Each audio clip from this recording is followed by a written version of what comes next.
ghostly haunting since time began. Raw side paranormal seeks the truth, looking for some kind of real proof. Creepy floorboards and eerie dark mist, grab your camera and document this.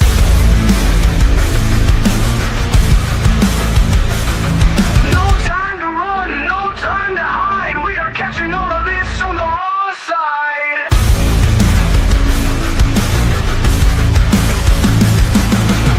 A slamming door causes a fright. A shadowed hand appears in sight. Grab your REM pods and your K2s, or anything else you can use.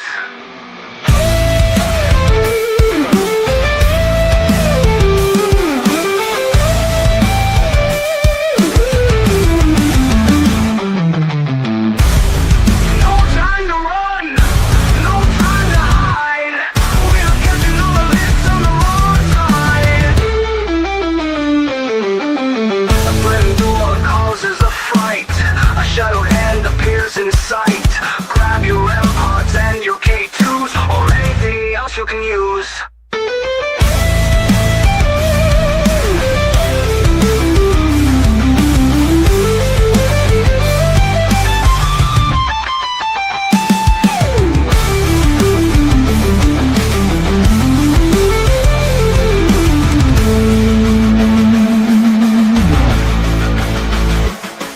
No time to run, no time to hide. We are catching all of this on the raw side.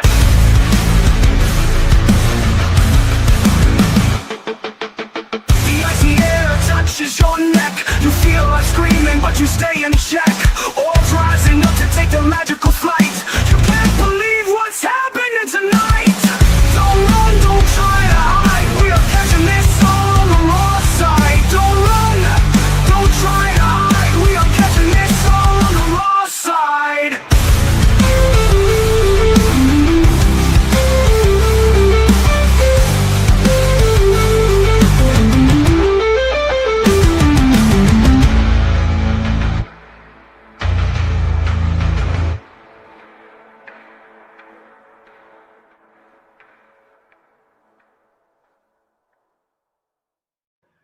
Woohoo! Happy hump day, guys. Happy Wednesday to everybody. How's everybody doing? Welcome, welcome, welcome. I'm excited about the show. Here, let's pop this up on screen so we've got this going on. There it is. Hey, let's say hello to everybody. How's it going, Dragon? Hey, Susan, Miss Raven. Oh, I know. Poor girl, you run on fumes. So, lurk away. Hopefully, maybe we could talk softly and we can maybe lull you into sleep. Maybe that'll help. Glad you guys could join us. A Wednesday must be the day for lives, boy. Holy crap. Everybody's going on. So hopefully, a few of you will come and share some time with us. Hello, Ace. How are you doing? Welcome, welcome. So how are you guys doing? Did you guys have a great Wednesday? Here it was kind of sloppy and wet, and it's still going on. But they said we were going to have some rain for the next few days. So what better way to spend it than with you guys on a live program? I'm excited for our guest tonight, Paranormal Nut Podcast. Those guys are so silly. You're going to really enjoy it. And without further ado, I am going to add his intro. We're going to see if it works. I'm still having a little glitches here and there, so hopefully we don't explode, but let's give it a try. Say demon? Yeah.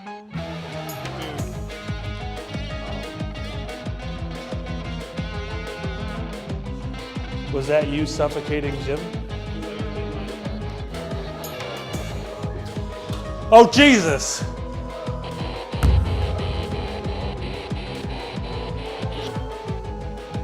I'm picturing like a bird cage right now.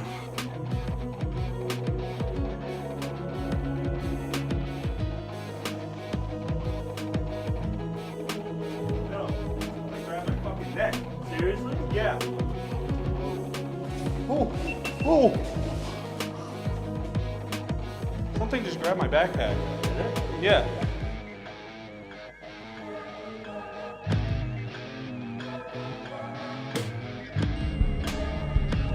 You just moved that ball? Is there anything inhuman down here?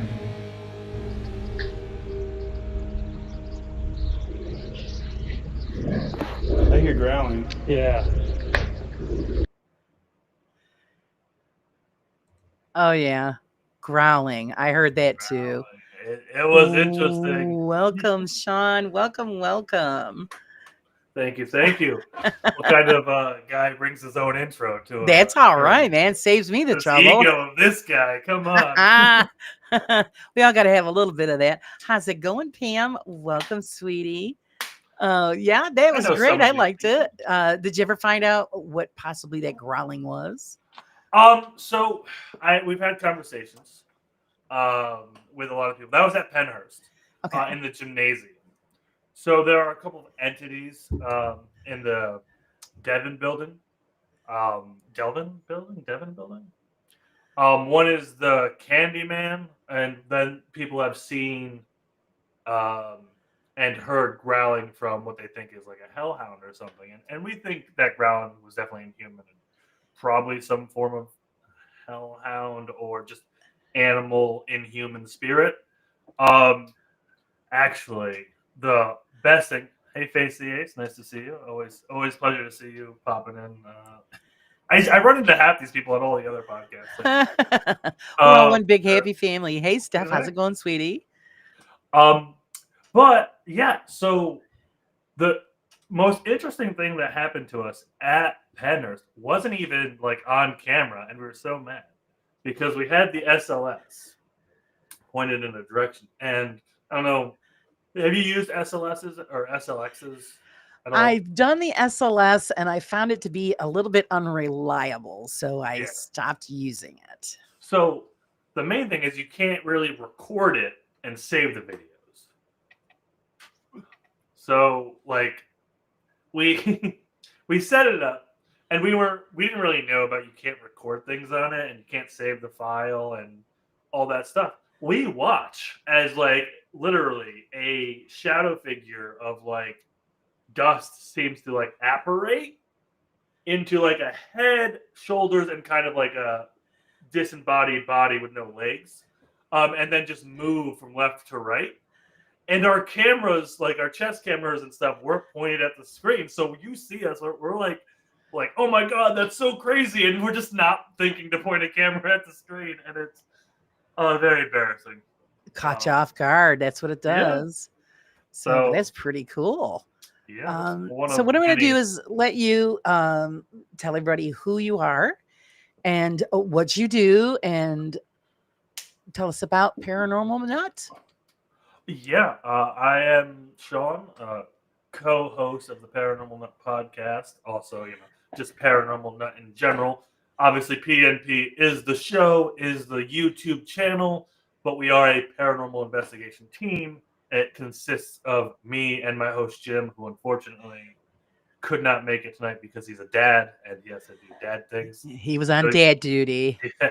So you're stuck with me. That's it. Night, folks. No. Yeah. Pull the plug. We didn't get the star of the show. Yeah. So I've been a paranormal investigator.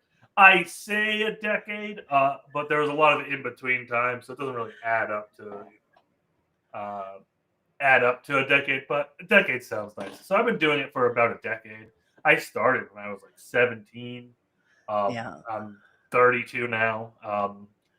One of my friend's mom is a psychic medium, and she would take us to various places and stuff.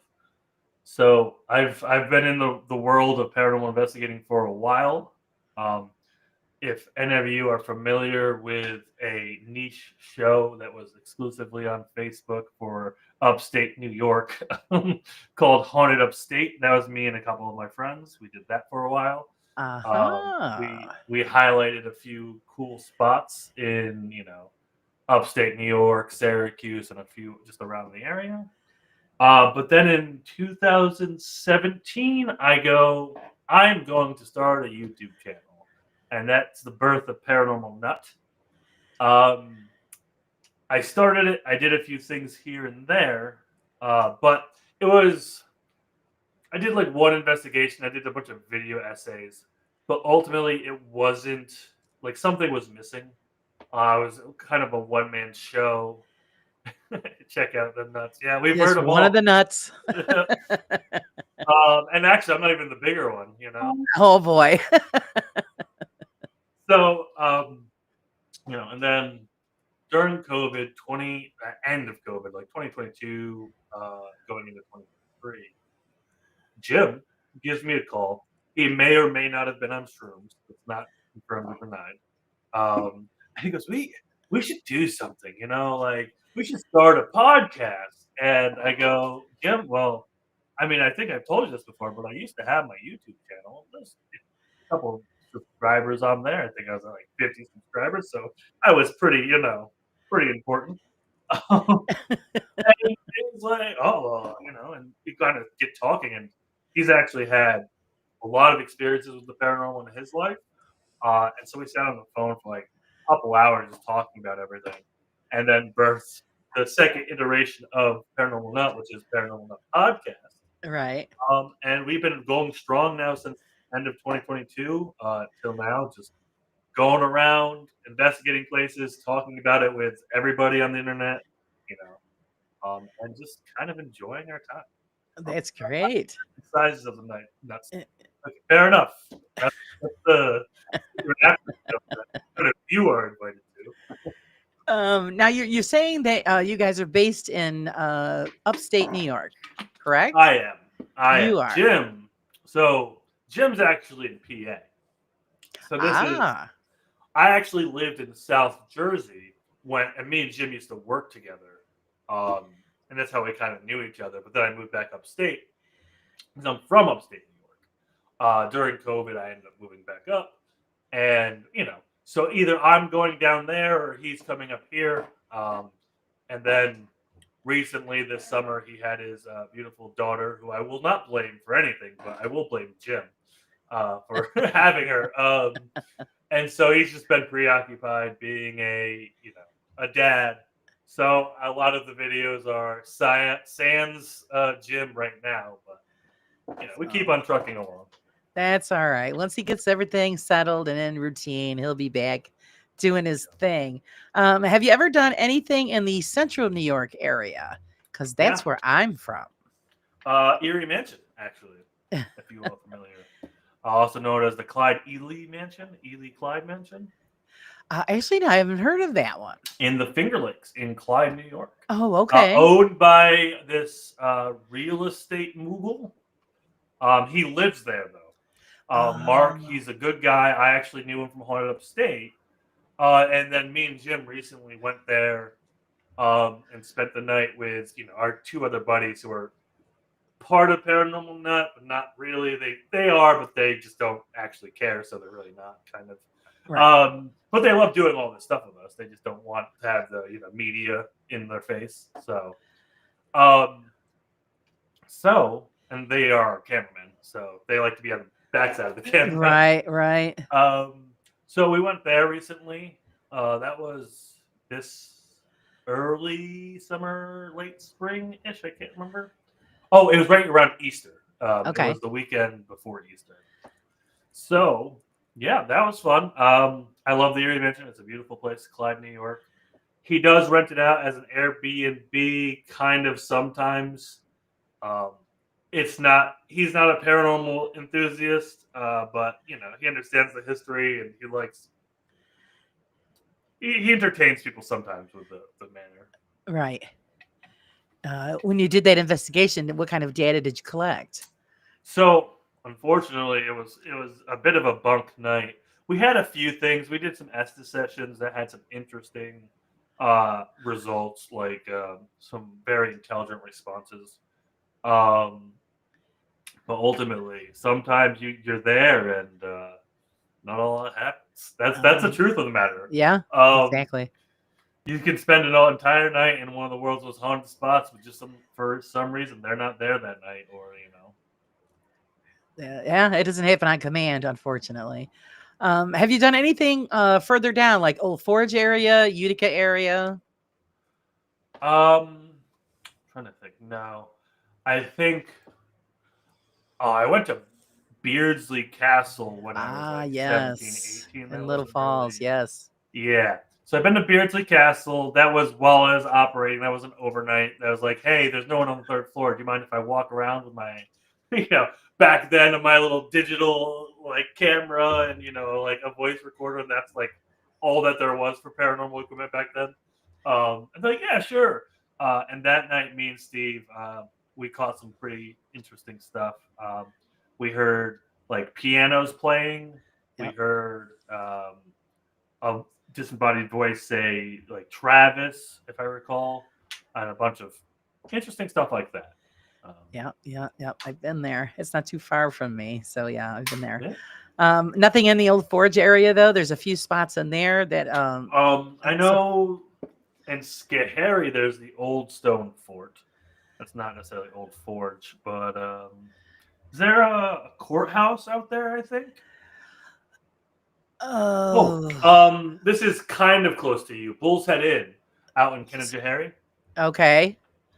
Yeah. No, I've never been there, but yeah, I know where you are. I actually just took my mom there for her birthday dinner. Oh, But nice. yeah, I done that on Haunted Upstate, and then I did it recently with Jim and crew, and that was fun. That's actually, you see the one video where the light goes out on Jim, Right.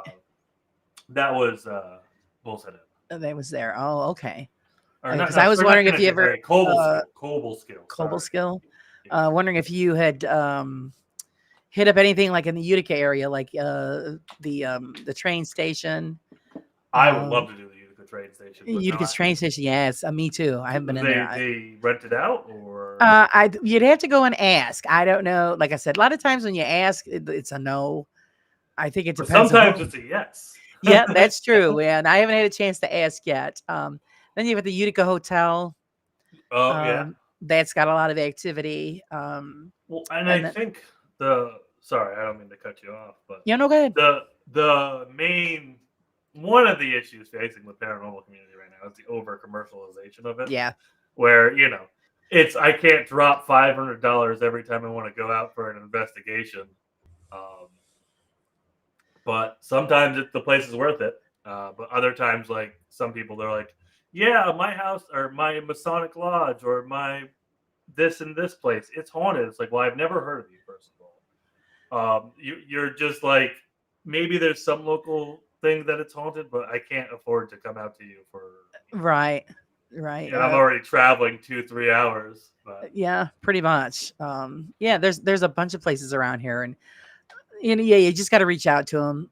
Some of them, like I said, will do tours, but it's at a special time of year, and of course you don't want to do the tour thing because then the contamination is crazy, because it's just more than one group. So I've done public investigations, and when I do kind of like those, I don't think of it as an investigation. I think of it more of as a hangout with people who have the same hobbies.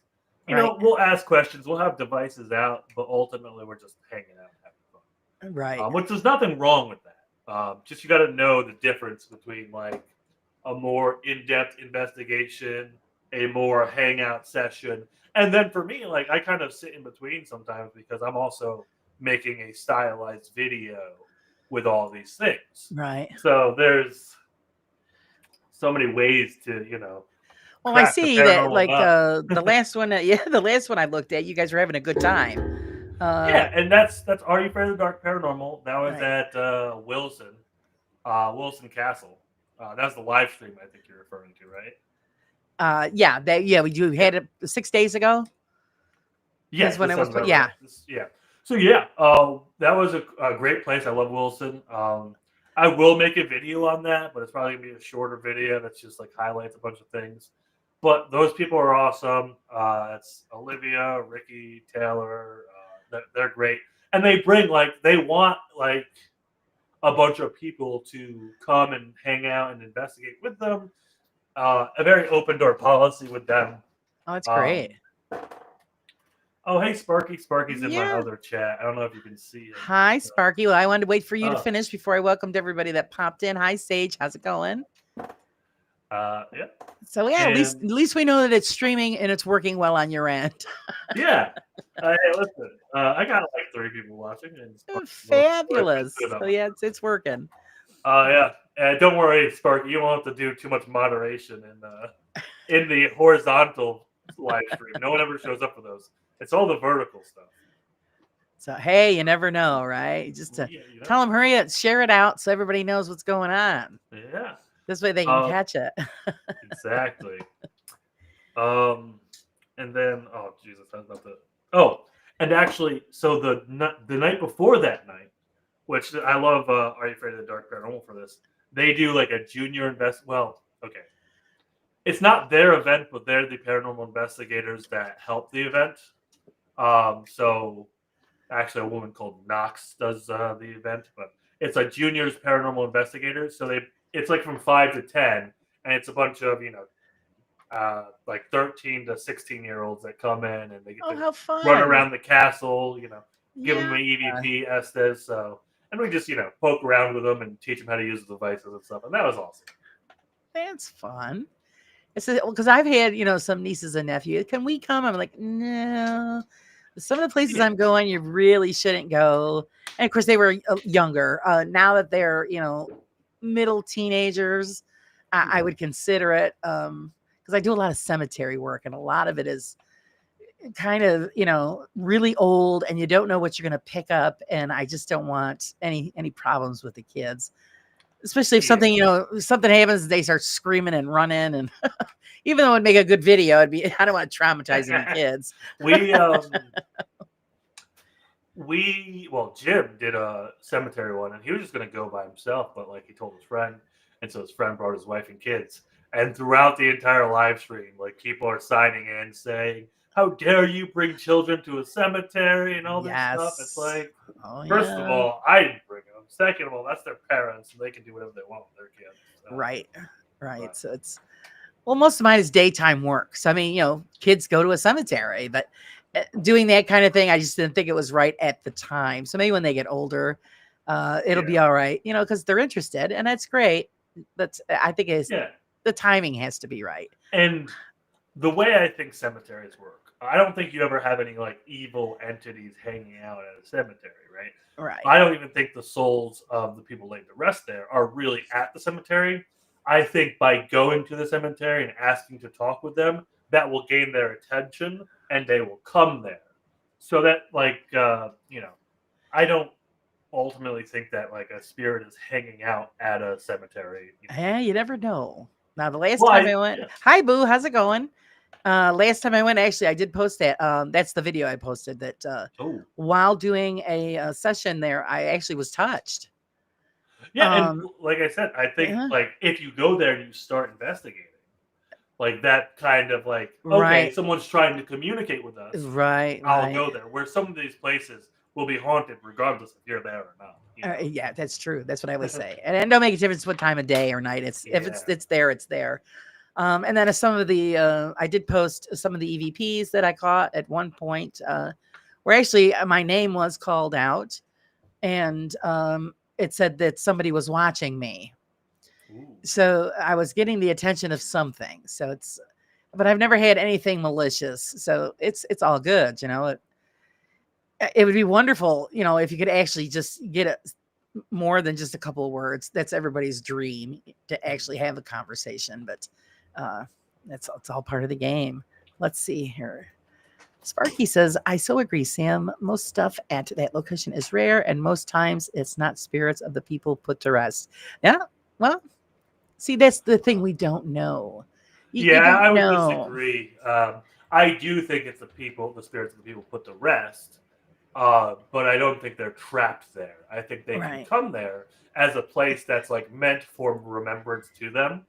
I think it adds a little conduit, but I don't think they linger there. I think like they're just there. Well, I mean, you can go anywhere you want when you're a spirit. We hope. Maybe. Who knows? We really? hope. If I were putting rules on it, right? Like if I had to be like, well, why aren't just we seeing ghosts hang out in the middle of like the Times Square in the middle of the day, right? Like I think that there has to be something strong attaching them to those places, Right. and then they can like travel between them. And I think ultimately that place that's dedicated to them, not necessarily the body, but like the fact that people mourn their loss there. I think that allows them to go there and communicate with people in the general. So it's very interesting. Now, But- what are your beliefs as far as what we become after we leave the physical body? And because we've all been trained since childhood that we are energy. That's what our life force is energy. Do you believe that we turn into pure energy? And or do we linger, or do we just directly? I am comfortable saying I don't know, and I'm fully willing to be led in any direction. But I think ultimately I think whatever happens to us, we kind of moving past. And I guess to caveat what I was saying with Sparky, I think there's an echo of us. I don't know if you can really call that us, but it has our identity that might be here. And I think that's ultimately what a ghost is. I don't know if the person individually, their soul, identity, and awareness is here. But I don't know. I've gone through so many iterations of what I believe to the fact, like I've gone from are ghosts just there because we think ghosts should exist, therefore we manifest them, to it is a human soul stuck on the earth, to this kind of echo. And then one of the more recent thoughts I've had is just there's no such thing as ghosts. And we are talking through time slippage. So like they might be seeing us as angels, demons, or aliens or whatever, or ghosts. And we are interacting with them in the same way through the lenses that we're perceiving, but it's all actually just the thinning of time between locations, if that makes sense. Okay. Let's see. It's a lot, I know. Steph Sparky is on Sean's stream. That's why you don't see him. Let's see. Sparky says, good point. But why do we say spirits stay in locations due to the attraction or emotional tie? There is nothing for most of the cemetery. Interesting rabbit hole. Yeah, and the fact that people mourned the loss of you or that individual, I think adds the emotional weight. There's usually a headstone that has your name. You may have been buried with objects. And I think there are people who might be attached to their physical body. I don't think everybody is. I think those are the main reasons. I think, there is, especially like the ones that I go to are really, really old. Yeah. And of course, most of them are abandoned so that nobody's been there in years. So then when you show up and you start calling out, you're going to attract something because it's like, oh, somebody's remembering me. Because like I'll see like, the last one I found was a Revolutionary War hero. And I read out his name and what he was. And I go, thank you for your service. It's so wonderful. I said, I'm here, to visit because you haven't had any visitors. And so, you say those type of things, hoping to bring in and get some kind of a response. Yeah. And it's like you become a bonfire in the night, right? As soon as you start reaching out and showing that you're trying to communicate with things. And they might not fully understand it. Exactly. We don't fully understand it. Because figure from the 1800s and like finally somebody showed up. Oh, I'm remembered. It's it's just a way of thinking of it. Let's see. Steph says, Sparky, I think some could just be stubborn and we're not ready to go, especially a woman scorned. I think it is. A lot of them don't realize that they're gone. Yeah. And that's why I go into time slippage theory, right? Because they might not be. Right. They might just be communicating with us in the future, like we are communicating with them in the past. Exactly. Hey, Jimmy, how's it going? Hey, I've gotten face the Ace. He's switched over. Hey, Ace, what the hell? No, I'm kidding. Everyone quick switch to Paranormal Nut now. They were fun. But I think that's part of it. Is that is there a time slip going on? Is there portals appearing that we don't see? Yeah. Because that's the theory with the Bigfoot deal. Don't even get me started on Yeah, we need to Bigfoot. get into that because, not for nothing. I've had friends that have had a Bigfoot experience in the Adirondacks. And I'm thinking, why would Bigfoot be up there? But the experience they had, they couldn't even explain and the girl was face to face with it. Yeah. And she's never been so scared in her life. And I mean, what the hell else was it? And then it was gone. So, did it run super fast or, did it just jump back through the portal? Who knows? And that could be the same thing with a spirit interaction. So in the Bigfoot world, and I've talked with some of these people, there's kind of two main camps. There's a bunch of camps, but like there's two main camps of what Bigfoot actually is. One is a spiritual entity, and one is a flesh and blood. And the more these reports start coming out about it being able to disappear, being able to like go invisible, popping up randomly, you see just eyes, things like that, people are starting to kind of shift into that Bigfoot is a spiritual creature. And very in line with a lot of what the Native Americans were saying Sasquatch is and was. And that it does explain why there's never been a body, So, is it a cop-out answer? Maybe. But no, also, because it's nice to have a different kind of response. Yeah. Because everybody pretty much follows the norm. So it's nice to have somebody else with a different view. Yeah, I was talking with Greg Yost, Squatch Man down in Kentucky, and he goes out to like Fort Duffield in the woods in Kentucky, and you'll go. I went with him during this event, and you'll see like out in the woods, you'll just see like two red eyes come out of nowhere, and you're like, what? Wow. And like it will never approach as like if we have a group of us with us, but it'll look at us, and then you're like, did I just see like a bunch of stuff shifting and moving? Yeah, it makes you wonder. Thank you, Sage, very much. I'm going to go for it, guys. I'm going to hit that superstar. Hopefully we don't explode.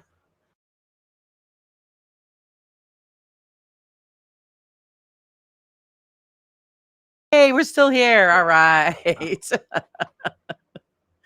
Everyone's jumping over to my chat. See, they're all leaving. They'll watch her video. She needs to watch ours. That's okay. I share. I like to share. But while you're there, like and subscribe. Yeah, hit that like, man. That's the whole reason for the double streaming, so everybody gets a fair chance. Yep. As far as equipment, I know you guys use equipment. And see, I'm old school. I just, pen, paper, digital recorder, camera. Mm-hmm. I do bring in I have the EMF detector, but I don't use that during an investigation. I use it to check for electricity, energy, just to make sure that the house is clear so it doesn't interrupt what we're doing. That's a common misconception. The EMF detector being used in paranormal investigations was actually originally intended to find areas of high EMF so that you can sit there and theoretically the ghost can pull from those EMF fields to actually interact with you. So, well, I haven't had any interactions. So. Wow. But that doesn't mean, like I said, and I don't condemn anybody for using equipment. This is all an experiment. So if you use it, you experiment it, and it's great. If I don't have all that fancy stuff. I just got basic stuff. Still use it. To drop $500 on. Yeah, no, I can't do that. I don't have the big YouTube money yet, but I don't either. I wouldn't do it anyway if I did have it. But the question is because when you're doing the investigation, and if something does pick up, and everybody always debunks it, do you believe that spirits or ghosts or whatever you want to call them leave behind an energy residue? Like ectoplasm? No, not even that. Just kind of like a DNA, electrical DNA trace. So, I guess I don't think they leave behind something. I think they're able to manipulate devices while they are there. But that's a good point. I haven't seen anything that would suggest that they don't leave behind some form of anomaly that way. What I do know, and what I kind of go by is one device going off means nothing to me, right? I need devices to work in sequence and intelligently for me to really even give it weight, right? Um, but I don't know. Do you have an instance where a ghost is left behind, like No, but evidence or not that's evidence? why I'm But saying is, do you think that because, like I said, again, using like the EMF, oh, that's just going off because of the camera or the recorder or yeah, the phone. But if you don't have any of that stuff on or with you, and you just have the bare bones and that detector, or even like the REM pod, and it might Yeah. do a blip after you've experienced something, is it picking up a residue, a trace? oh, so okay, I guess I get your question. So the problem is everything we use for ghosts to communicate with us pretty much boil down into like three things: EMF, um, a heat signature, or an IR signature, right? Right. So that's electrical. That's IR is infrared light, and then heat, right? And there are many things that give off those things, right? A airplane flying, 32,000 feet above you might set off your EMF detector. A radio station, and radio waves go in there too.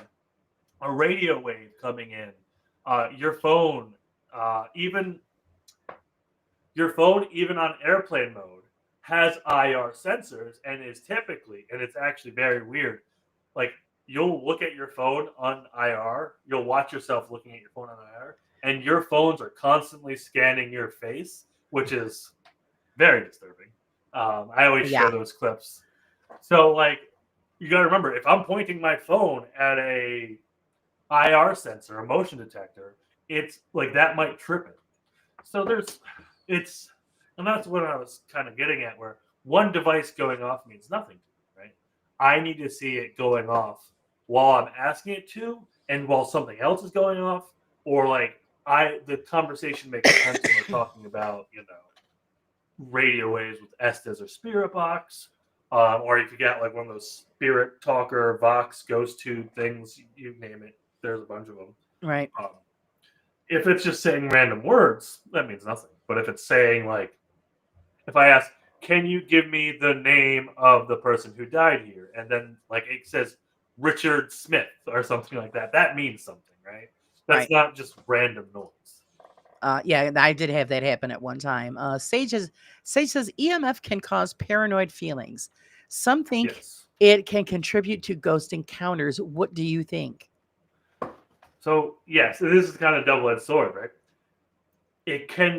EMF is proven to cause distress if you sit in high EMF fields. But we know that we believe that spirits can manipulate these fields as well. So they can use it as energy. So that's when I was going off. I don't know if you heard me about the EMF detector is originally designed to find areas of high EMF. So you sit there and you can allow the spirits to use that EMF to communicate with you. It has since evolved into this. Well, let me canvas and look for EMF spikes that are not around any electricity. But as we know, we live in a very digital world, a very electrical heavy world where you might have a plane flying over you. And unless you're truly in a remote place, there's no way to truly isolate your device from EMFs. Now, that's not 100% true because technically you can get a Faraday cage and put your device in Yes. a Faraday cage, which I want to do, but I don't have a Faraday cage. Yeah, So- I'd like to get one myself. because then, like, if you put, say, an EMF detector under a Faraday cage and it's going off, that means the ghost is going through the Faraday cage and setting it off. And setting it And off. that is, that's proof of something unnatural. Something right. And I never call anything definitely paranormal. I just call it interesting until Yeah. I can prove it 100%. That I never claim, 100%. Hi, Peaky. Welcome. Sparky says, do you guys use dowsing rods? They work for you or they don't, like many other things. So, I dowsing personally have rods- never used them. I've used them a few times. They've only really ever worked for me once. And that was in a setting where they were working for everyone and we were passing them around. The other times I used it, I've gotten nothing. So I'm not 100% sold because the debunking behind um, dowsing rods is that your body is subconsciously moving slightly. So it's not something that the person's actually doing, unless they are actually doing it because they're a bad person and they're trying to deceive you.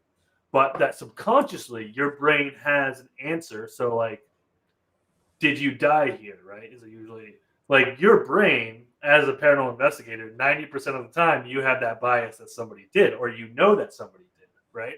So your subconscious makes you kind of twitch without you noticing and brings the rods in. That's the debunking of dowsing rods. But that's when I point out to the how dowsing rods are really used, which is finding water.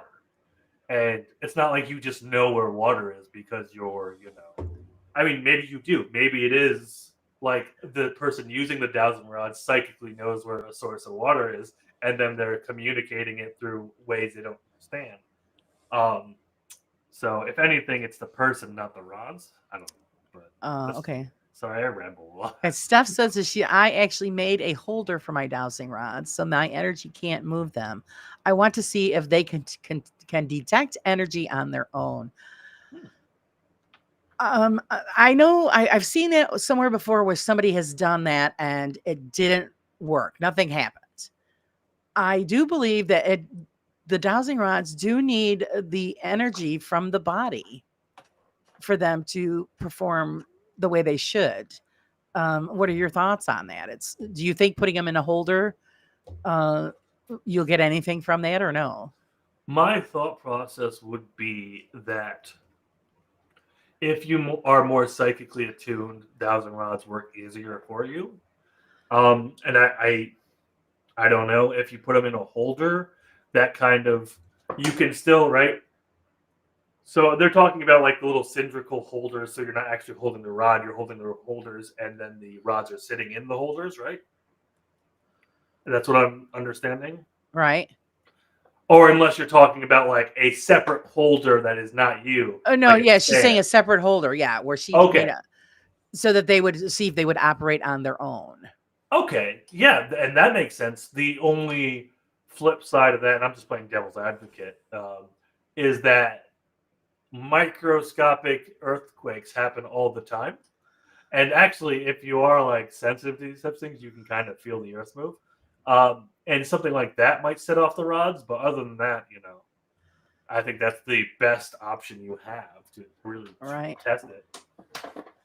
Or a house shifting because of wind, wherever the foundation is supported, or just temperature shifts. Right. Yeah. She says, it's a block of wood, totally separate. Yeah. I think that the body's energy has to be involved for them to actually perform. But don't let that stop you. I think this is right. No, keep doing. Because I've even proved that with using pendulums. Mm-hmm. I made a holder for the pendulum and did some, which I need to film that. I will. I promise, guys. I'm sorry. I've done testing with that. Where, I know I'm so behind.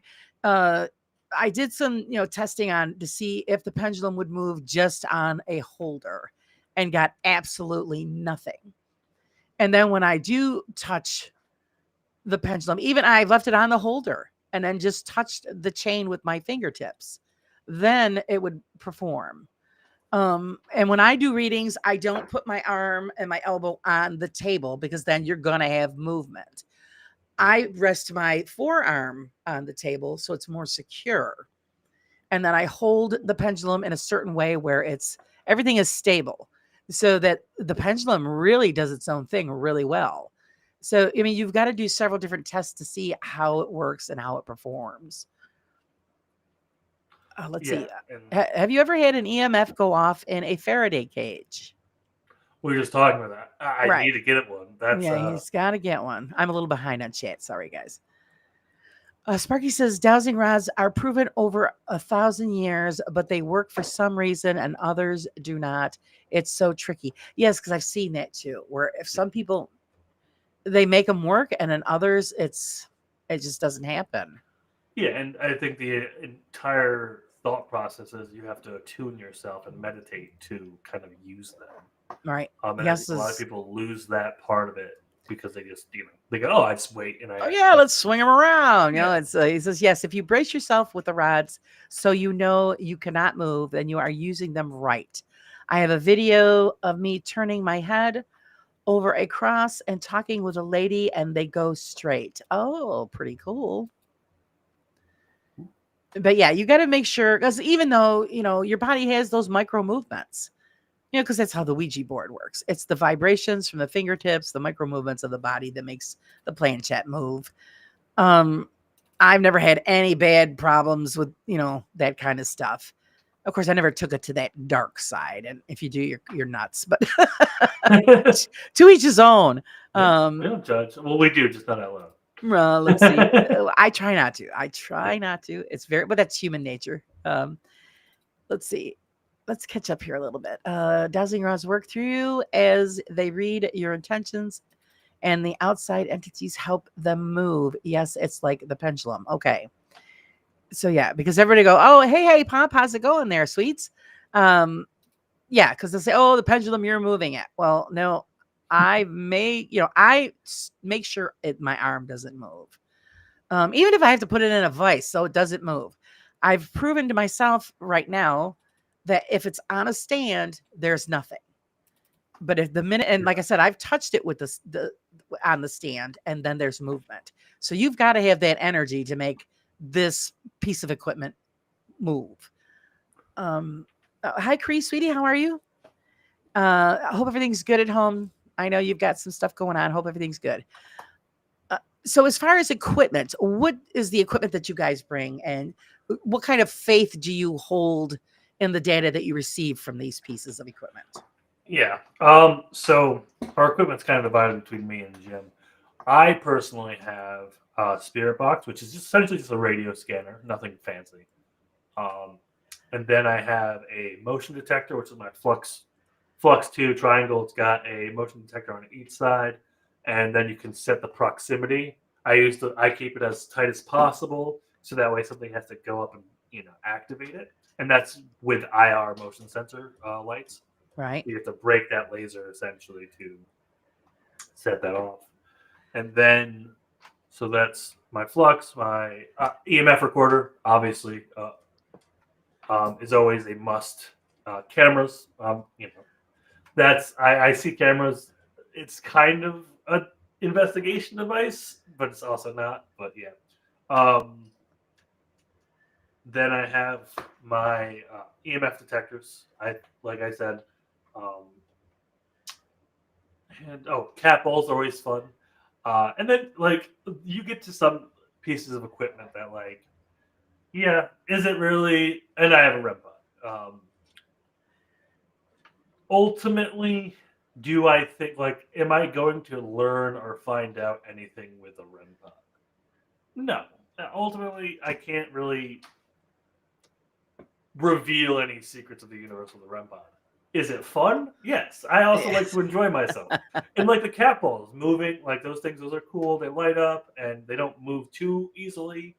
But I would say the evidence that or the piece of equipment that I kind of lean heavily on is my spirit box and my EVP, right? So also, actually, just my boom mic on my camera, I'll catch voices that I didn't hear during, while I was there, and when I'm listening back, it's like they're having a full conversation with me, right? Right. So that's probably I get the most amount of audio evidence, and that's where I think my EVP, my spirit box, and my camera's microphone equipment really is doing the most work for me, and I trust it the most. But when it comes to the little, I kind of call them gadgets or toys. They are. Right. Toys are fun. Yep. They light up. They make noises. Yep. Jim has a Ovilus, which is the word bank. A lot of people have those on their phone, like Necrophonics and Ghostbox, where it has a sound. It doesn't have a word bank, but it has a sound bank. So the spirits put together words with the sounds. Okay. So it's less likely to create a sound or a word specifically, if it's random noise, Right. right? And by random noise, I mean like, somebody going by with their phone, right? That's interfering with the field, sending a signal, which triggers the whatever the code is to go. That signal means this word. It will go. That symbol means this sound, and enough of those sounds put together will make something. Sometimes what sounds like a word. Right. So it just adds less randomness to it. But yeah, I'm trying to think if there's anything I'm missing. We have a drone. We use a drone, but that's just for the video stuff. I'd like to use one of those, but I have to learn how to fly it before, because I know I'll Yeah, crash it and into a tree. don't do the don't. Well, here's the thing. I've used like the small cheap drones, and those are horrible. They'll just get like chucked by the wind. So it's like you have to invest over $1,000 if you want a drone that you can actually use. Yeah. But then again, it's like, now do I want to risk the $1,000 by putting it in the air? Right. And then smashing it into something that you'll never see again. So that'd be my luck. So, my son has a cheapo one. I said, well, let me practice with that one first. Yeah. I said, so, it will be a big deal if, it disappears on him.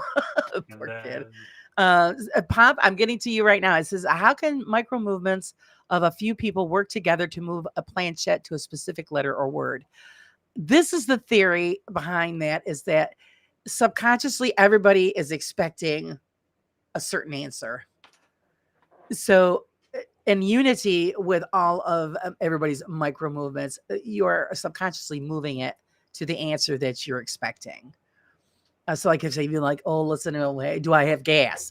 And it's going to go, yes, because that's the answer you're expecting. And then, like, again, in theory. And remember, like, we see things very similar to this in like what hypnotists do, right? This kind of subconscious takes over. And the most obvious form of that is when you work with like hypnotists to do a bunch of different things. Right. And no, I think we lost your video. No, I'm here. Cree says, Sean, if you use cat balls, have you considered putting them on a bottle cap so they can't move? Well, yeah, they I don't have any bottle caps, but I know some people like 3D print stands and stuff. I just make it so like wherever I put them, they're not gonna like roll over because someone steps near it. So I don't put it on like shaky wood floors. I'll put it on, a counter that's like, or a solid, like if it's like a linoleum floor or a concrete floor, but nothing that's gonna shake if we walk by it. Right. But no, I don't have any stands, but I know a lot of people who do use stands. Yes, I've also heard people say what they will do is put towels down. Oh, yeah. So that it's going to cause a drag, so that if something's really going to make it light up, it'll do it. Like I have cat balls around the house. My cat won't even touch the cat balls. So I don't know how well they would work in the spirit world. I mean, people swear by them. Other people are like, "What are you, nuts?" To each his own. Again, it's experimental, but that's a great idea. Having a stand, or I'll tell you what I do use rags for. When I go to all these old decrepit buildings, I have rags that I put down and I put my equipment on them. I never put cat balls, but like I just don't want all the dust going into my REM pod and stuff. So yeah, that's a great idea to put them on something. And I just heard, somebody just recently said that they put a small towel or something, and then they'll put them on there and see what happens. See, Steph says, I worked with a hypnosis. I hypnotize easily. Don't really know if that's a good thing now. Yeah, see, I've never had that done. So yeah, so I remember we had, when I was in like high school, their senior dance or whatever. At the end of it, instead of like going out and partying, they wanted to give us an alternative. So we all went back to the school, and they had a hypnotist. And like, so he brings a bunch of volunteers up on stage, and he's doing like mass hypnotizing. And so like, he realizes some people are just more in tune with this type of stuff. So like, if someone's not hypnotized on stage, they get up, walk down, and then he'll find someone who's actually just like, just out, knocked out, and like under his little spell, and he'll bring them up on stage. And I wish I knew more about it because it's such an interesting art.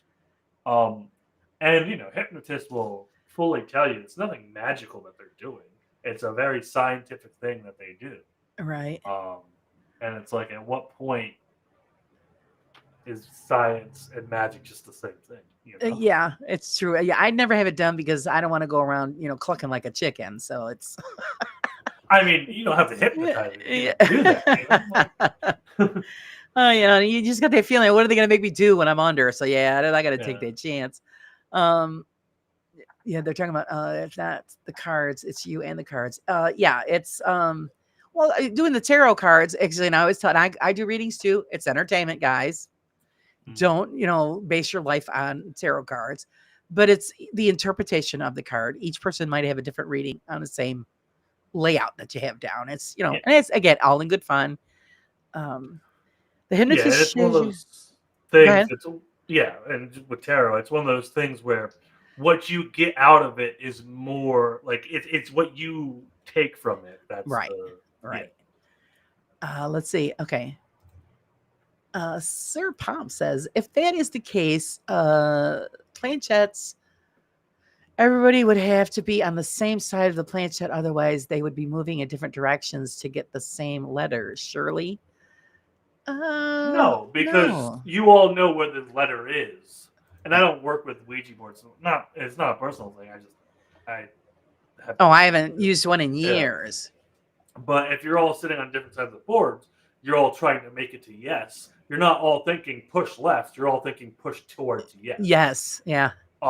As long as you are all in kind of consensus and have a bias that's innate, that will make you go in the same direction. Now, if they just, you leave it there and it moves on its own, then you got something going on. Yeah. And I'm not meaning like little inch to anything. I mean, really just moving. Yeah. Then it's time to get rid of the board. No, it's never the board. I know people who make Ouija boards, and it's not the board. It's your intentions, right? Yeah. If you're letting things know, like, hey, we're trying to reach out, things are going to reach back. And you just have to know how to kind of set your boundaries. And if you don't know how to that, like, you don't have to close out the session. Like, you don't have to say, like, as long as you let the entities know you're done, like, go back to where you come from kind of deal. It's all intention based. It's not the board. It's just the board just acts as essentially a way for them to talk with you. Right. Yeah. Well, yeah, just a conduit like everything else. Yeah. Just like all the equipment and all of that. Now you do use the equipment and you guys have gotten some data collected off of their use, but you don't let your equipment run your investigations, do you? No. Really, our most engaging techniques, what we really focus on is like just calling out and asking questions and seeing how the environment responds, right? And then from there, we'll set up equipment and stuff. So like you'll walk into a room and that room will feel bad, and you go, "Oh, something's here." And I was actually going through and seeing if I have this. I don't have it, but there was an example of this, and it's somewhere on my YouTube. But I thought I had it ready to pull it up. But there's one room that was really bad, and the only piece of equipment I brought in was my camera and then my spirit box. And this was at Mid Orange, down in Napanock. No, not Napanock. It's near Napanock. It's Montgomery County. It's Southern New York. I can't remember the exact town. Warwick. It's in Warwick, New York. And so it's an old correctional facility that half of it's already been rebuilt as a like soccer field, but then the back half is still all the old buildings. So they let us go in. We go there. We kind of like walk around, and we get to this one room that's in the attic, and it just feels heavy. And so me and Jim do rock, paper, scissors, shoot. Who's going in? Yeah, I go in. I bring my camera and my spirit box, and I'm just talking, and I'm like asking, like, who's here? And I get a couple words. One of the words that really freaked me out was it said magic on my box, on my spirit box, which again, for those who don't know, it's just a radio scanner. And then I proceed to, not from the box, hear a music note that kind of rings all around the room. And then I proceed to, I hear, not the box. I think the box is chanting. So I freak out and run out of the room. But you listen to the audio box and it's just static. So the best paranormal instrument is the human, right? And it's, you got to trust yourself more than your tools. The tools help; they play a nice part. And the best thing about the tools for me is if I'm doing a video, it helps communicate what's going on to the viewer. So it's an intermediate for the viewer to see what's going on. Most of the time, I'm feeling and experiencing a lot of stuff, and that's how most of the paranormal investigations go. Now, if it's a dud night and like I'm not feeling anything, I'm leaning into the devices to give me something, but I don't give that a 10 out of 10, 800 credit score. But Right. So yeah, that's great. No, I do tell everybody that too, is don't let your equipment run the show. yeah, Yeah, like I said, it's for the bells and the whistles, and you might get something and you might not, but always trust, yourself, your gut feeling. Because you do, like you said, when you walk into a room or a location and you feel that heaviness, is like, oh yeah, there is definitely a difference. And so people that have never done this before, you could tell the difference yeah, from walking into a space that's, it's full of light and air. Even if it's nighttime, it's very light and airy and clean feeling. But then when you go into something that is something there, that you feel that heaviness and that oppression, and you're definitely affected by it. As far as investigations, what was the, I want to say, scariest place that you've ever been to? And will you go again? I will go again, and I think so. There's two ways to look at this. What was in the moment most scared I've been, and then there is which place has throughout the investigation the more oppressive aura. And I think the most scared I've been, and I have the clip, and it's the one that's where I am sitting in a room and I go, Jesus, and that was at the Shanley down in New York. And literally, I'm sitting there with one of my fellow investigators, and the door knob just gets like slammed, like someone's trying to bust into the room. And I am terrified. I run out, and like no one's on that floor at all. We go down to the basement where everyone else is. Like, no one's up there. So that was the single moment that I was the most scared. But I would say the most oppressive place I think I've been was not that night, but Saratoga, which you saw the live stream. The first time I've been to Saratoga, and I still with the same people. Are You Afraid of the Dark Paranormal? But that night just felt a lot more oppressive and scary throughout. But there wasn't a single moment that really freaked me out. Right. Okay, quick question. Who is a runner and who is the chaser? And what I mean too is, if something spooky goes on, who do you have that runs towards it, and who's the ones that run away? I chase. Jim's smart enough. Like, I don't think any of us are runners. We don't run away. But I will chase if I hear a noise. And it's funny. It's kind of almost a running joke if you ever watch my videos. Because every time I go chase something, I go, "You're not supposed to chase ghosts, but we're gonna go chase this ghost." But Jim's good about sticking in the pocket and like, no, we are, like the investigation's here, and once Jim is like, if Jim is rattled, that's kind of Jim's more sensitive than me. He's got a lot of things like in his life. He comes from a sensitive family. He had a lot of childhood experiences. So I might be oblivious to something, and then Jim starts to get very rattled about things. And there have been times when we have said, "Okay, that's too much. We're leaving." But that's generally consensus we make but Jim would be the baseline for that. Right. But yeah, I mean, I've run it, like I said, with the music note and the chanting. I ran out of that room fast, but Yeah, sometimes it just catches you off guard. yeah. And actually, we didn't even ask you. Usually, I ask this at the beginning. What made you get into the paranormal? What was your personal experience, I mean, if any? I don't have a personal experience. Wow. Well, I've had experiences now, but there was never Right. one single thing that was like, oh, I gotta go. I've always loved aliens. I've always loved ghosts. I've always loved cryptids.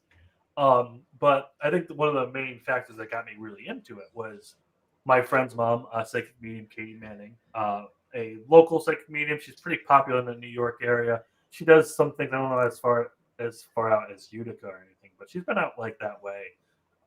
She's done like graveyard farms. She's done open events and stuff here and there. But anyway, she invited us because she knew we were kind of into this stuff, but she really invited us for the first time to do a seance with somebody at their house whose roommate recently passed.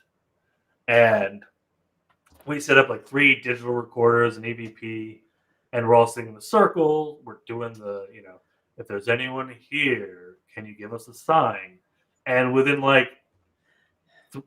probably 5-10 seconds after that, each camera that was set up at a different time, like chronologically, like within, probably within a couple of minutes of each other, but definitely like not at the same time.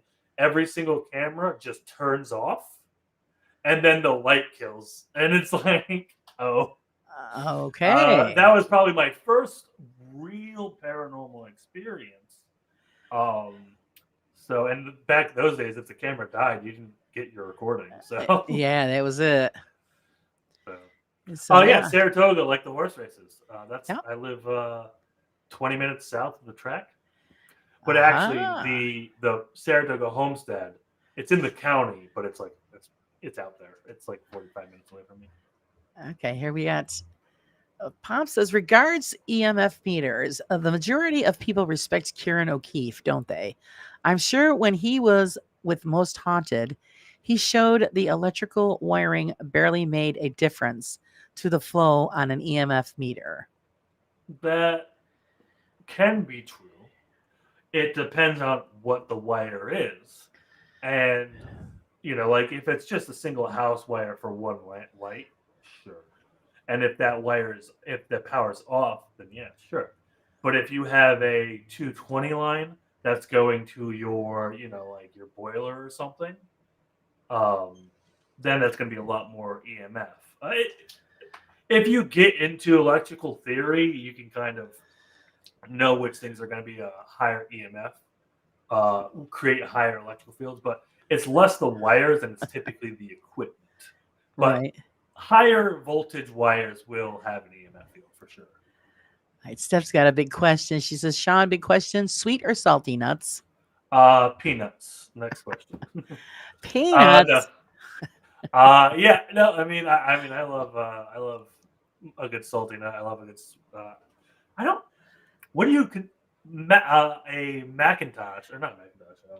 Macadamia. Macadamia. Is that a sweet nut? I don't know. It's It's kind of like that. It's that little one. Is like that little ball type nut. Yeah. And it has like a sweeter flavor to it. Yeah, I'd call that sweet. I'm a cashew girl.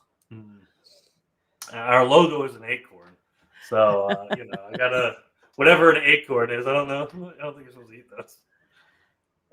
Let's see here. Sage says, "Pump wiring can vary greatly. Older shielding wiring can be very high. Newer, not so much. Yeah, like you've got the old rag wiring. That's just nothing. Yeah, you're gonna pick all of that up. Today, the shielding they have on wiring is great. And yeah, Sir Pump, I have I don't use I have a cheap ghost hunting meter, but I use actual EMF detectors. Because he says, I think, however, he uses a proper electrician's EMF meter as opposed to a ghost hunter. Yeah, if you're going to use one and you're serious about it using, get the proper one. Like the little K2 meters, we give those to the junior investigators, and we like, yeah. Well, you put them out, it's got the pretty lights and all of that. Actually, so a Chinese company reached out to me recently, and they gave me their EMF detector to try out. And Nice. the videos, I actually do a review of them, and I have a video. But in the review, I'm sitting here at my desk, and I'm like, "Are you tired of using toys?" And I'm just like dissing on the K2. I throw it behind me, and you can't really see this, but the plan was for it to land on that dog bed. Right. My dog hangs out up here when I'm not live on the show, and I completely botch it and it just lands on the ground. But hey, it still works. So. Oh, there you go. So it's durable. Yeah. But if you're going to use this stuff and you really want to get proper readings, get a real one. But everybody runs the $20 jobber, and they're like, "Hey, we'll use this. It'll be good. It's made for ghost hunting." No. Even now, people are complaining to get the cat balls. You can get like 500 of them for $2. Now it's like $20 you get for 2. I mean, because because they know that you're using a them. hobbyist thing. Yeah, you can find people who make them cheap though if you do. So you hit up Amazon. Well, you get 2 for a couple of dollars if you really want to try them out. Yeah, Sparky, I didn't miss this, but thanks. I do generally trust my gut and feelings, I think it's great when people actually say, my gut is my best, piece of equipment, and I think that's great. Let's see. Sparky says, "Does the gut?" Oh, you're good. I've used both. I've used normal K2 and a Fluke.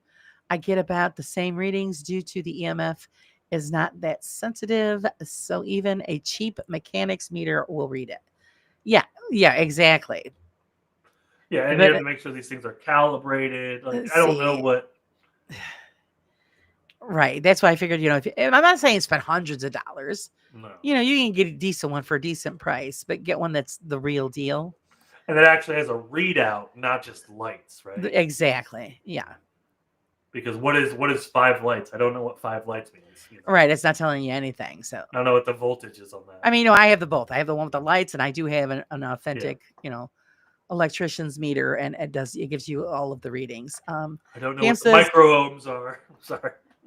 Pam, I have gone around my house and checked different EMF levels at different appliances and electronics running on standby and off. That's a good test. Yeah. It's a really good test. So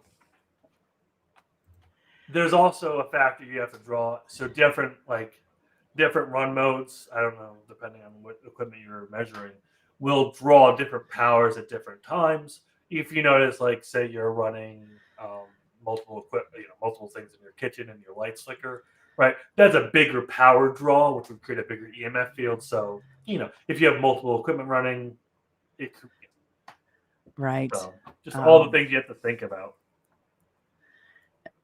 Pop says, personally, I don't think the universe would allow the living to get absolute proof of an afterlife because it would change how the living act if they knew the end wasn't the end.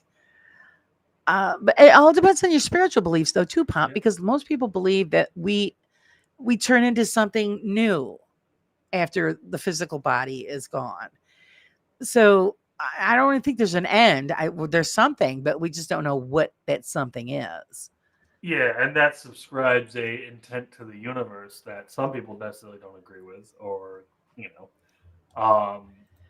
but also I say that we are the universe. So but anyway, yeah, a fluke is a very high end. I used it for my last job. Right. Yeah.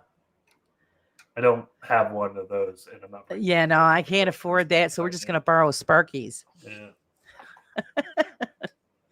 We're just gonna borrow his. Sage said, I always wondered if playing different frequencies can have an effect on an investigation. This is actually something I got brought up recently in a conversation I had with Jim. Or was it Jim? No, I think it may have been Ricky. But yeah, so in Penhurst, and this isn't necessarily just frequencies, but at Penhurst in the music room, we played time accurate music. And after we did that, the activity started to spike up a lot. I think ultimately, right, if ghosts are the spirits of human people, if you do think that will do something that attracts human attention, you're doing something that would attract a ghost's attention. So if you're playing cool tunes or you're playing a relaxing frequency that like a soft hum that's like very meditative, a ghost might be like, "Ooh, what's that on?" Yeah, actually, I have relatives who were big time in the paranormal at one time, and he was also a sound guy. That was his Okay, yeah. thing. So, and he had rewired and reworked some of their equipment for picking up sound because, yes, they found out that a frequency change on the equipment, they ended up getting more clear EVPs. So they was proving that they are communicating on a lower band, or a higher band, depending, I guess, on where you are. But I do believe he said it was a different setting that they used, and that's where they found where they picked up clear. I mean, Class A EVPs. Yeah. It's interesting. I know like 144 is one of those volt or frequencies. Is it 144? I don't know. I don't get into too much of the frequency stuff, but it is something I should look at. And Sparky, yeah, if we're ever in the same area, I'd definitely go investigate with you. You're not in New York though, but actually you are. So maybe we should do something together here in the near future. Hey, as long as it's not too far, my traveling abilities are pretty crappy. Being disabled, but if I can get there, I will. Well, we'll figure out a way.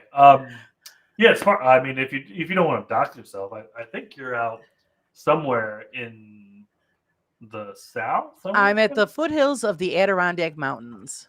Sorry, I was talking about Sparky. Oh, okay. Yeah. So I mean, that's a big part of New York. So I mean, I'm not too far. Yeah, you're not too far from me. I don't care. I'm in Saratoga County, so that's why I figured that.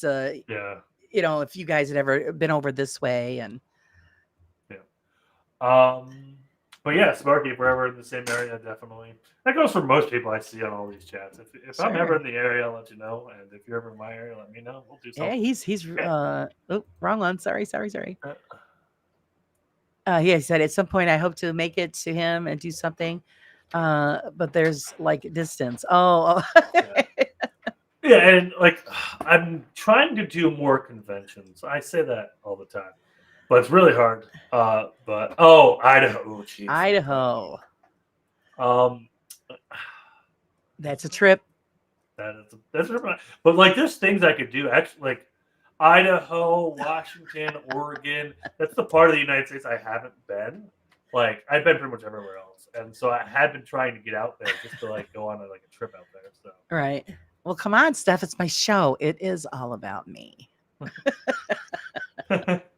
No, it's all about my guest and you lovely people in the chat. I don't count. Yeah, Idaho. I've never been to Idaho. So yeah, that's a trip. So, but that's great that, you're open to have, somebody come and join up with you and do. Now, if people do come, like say, okay, Sparky shows up, where would be the first place that you would take him? If Sparky showed up here, it would probably be, so I got a couple of local spots that are easy to kind of get into for me. Like Powers Pub or like Bull's Head Inn. These are the owners that I talk with. Fort William Henry. Some of those, they're pretty easy hunts. They're very comfortable, But also, if we want something a bit more, do I get extra room? Yeah, of course, always. But we'll, I can go down south to like the Shanley or Mid Orange. It's whatever, it's whatever is available at the time, right? If you show up in October without any plans, I might not be able to squeeze you in, but right. Like Saratoga's Homestead, that one's harder to get in. because you have to go through haunted nights. You have to go through like Steve and them, and because the owner doesn't, he pretty much delegates all that to them and doesn't touch it at all. And Steve being, a relatively popular, YouTuber, he Right. doesn't really, unless you have his personal number, which I do, but it's hard to get a hold of him. So, what is? I would have to say, what is the best EVP that you guys have captured? Ooh, so many good ones. Let's see if I have anything in my evidence folder I can share right now. The growl was pretty impressive. Yeah, there was. Let's see. Going through my evidence. The thing is, I only recently started putting together my evidence folder because I'm like, I have all my stuff in my videos, but I'm not pulling it out so I can access it. And that's Right. what I've been trying to do recently. We had one at, and this was on the Spirit Box. So I Spirit Boxes, it's hard to call it an EVP, but we were plain as day. Let's see, that's the middle orange one. No, it's not on there. But we got a Prisoner Michaels, as clear as day. And I'm like, that's amazing. It sounded like someone was asking for Prisoner Michaels in a very, guard kind of role, like Prisoner Michaels. And I'm like, Oh, pretty cool. I've had plenty of the helps, plenty of the get outs, plenty of the, okay, let's see if I can, here. I'll share this one, and this is an exclusive. This video is not even out yet, so we're getting some. Woohoo! We're getting a sneak peek. Yeah, sneak peek for the peeps. Let me actually share it here. So this is at Fort William Henry, and it's not the best, but you might need headphones. So let me know if it's hard to hear for the rest of you. Let's see, Fort Henry.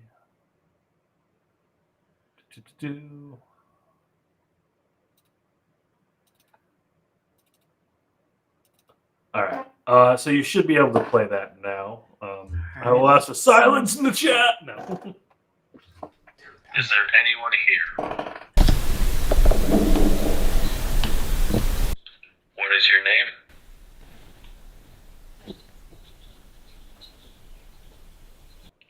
Were you a soldier here?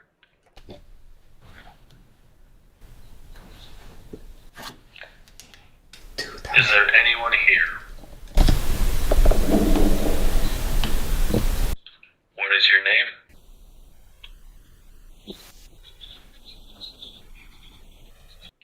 Were you a soldier here?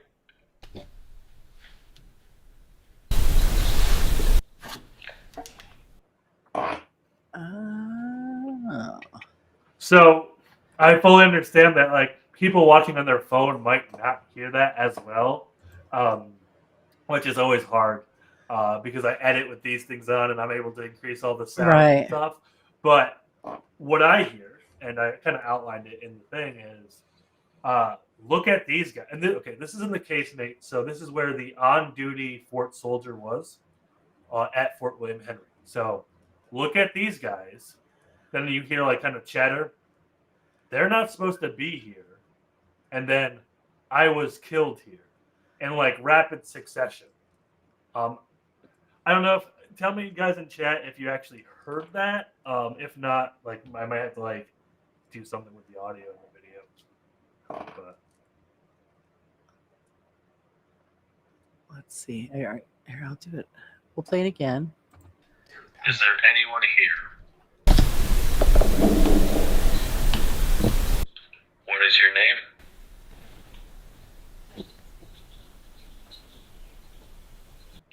Were you a soldier here?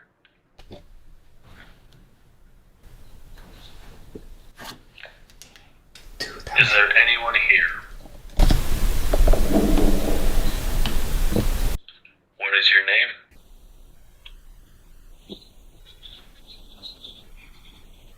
Oh yeah, very faint.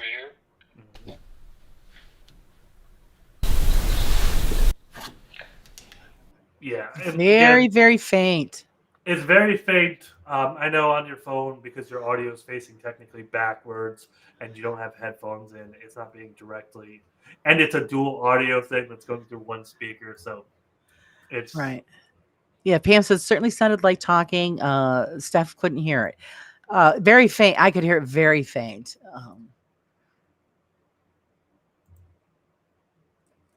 But yeah, definitely something there.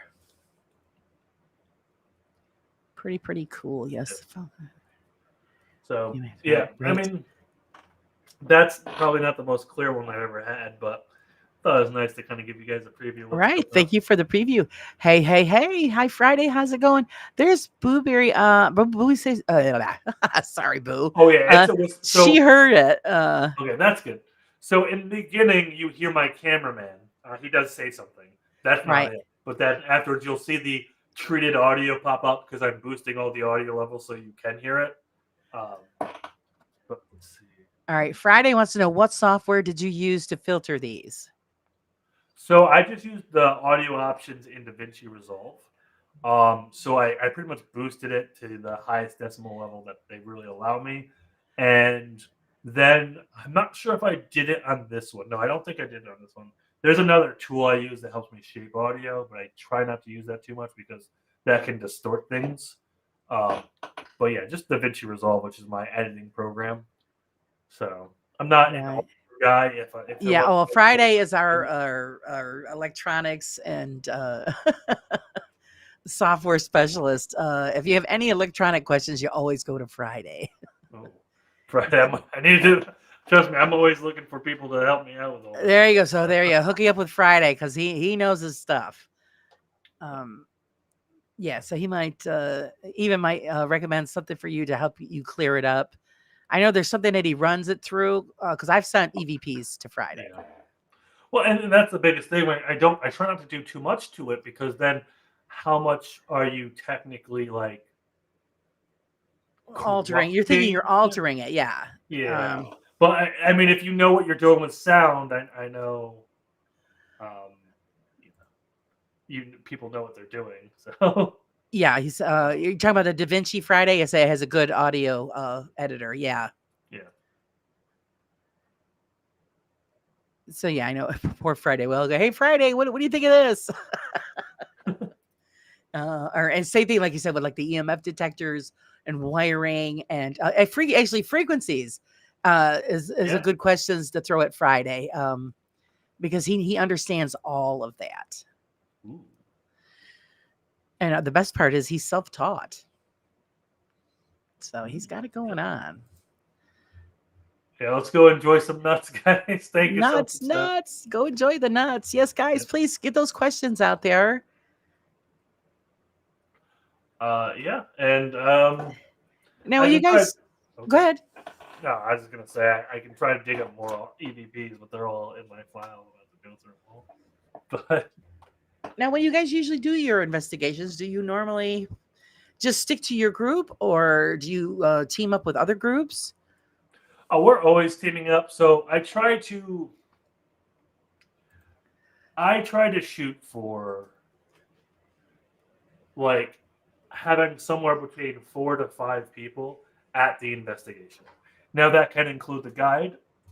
And this is not a written law, but so if I have my 2 camera guys showing up, Matt's kind of like specifically Jim's camera guy if Jim's doing stuff down south without me. Steve usually lives up here, but right now for the summer he was in California doing camera stuff. Right. And Steve's one of my friends growing up too, so it's not like I'm hiring a professional camera guy. He is professional, but he's my friend who likes this stuff too. But so if we all show up, that's 4 of us. So I don't try to overload it with too many other people. But say it's just me and Steve or just me and Jim, I might try to shoot for getting another team of 2 or 3 in there just to kind of fill out the roster. But it's I'm always just looking I don't really. A lot of people try to split costs, and I usually book a place, and I just like call it whoever I can to come investigate. Right.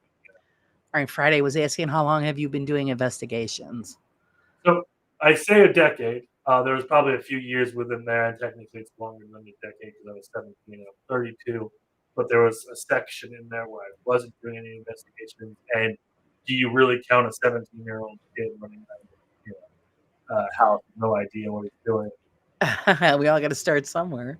But we really picked back up around 2017, kind of fell off the wagon, got back on it in 2022.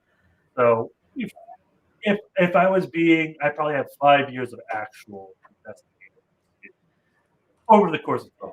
Right. I see here. PM says she goes, I had to run a recording through a sound controller on my laptop that could slow things down, speed them up, isolate stuff, and so on. It just seemed to alter it too much. Yeah, and that's unless you know what you're doing. I just generally jack up the volume as much as possible without blowing people's ears out and say, hey, we have been to Gettysburg, Steph. That's Jim kind of lives like an hour and a half away from Gettysburg. My husband and I were just talking about that last night. Yeah.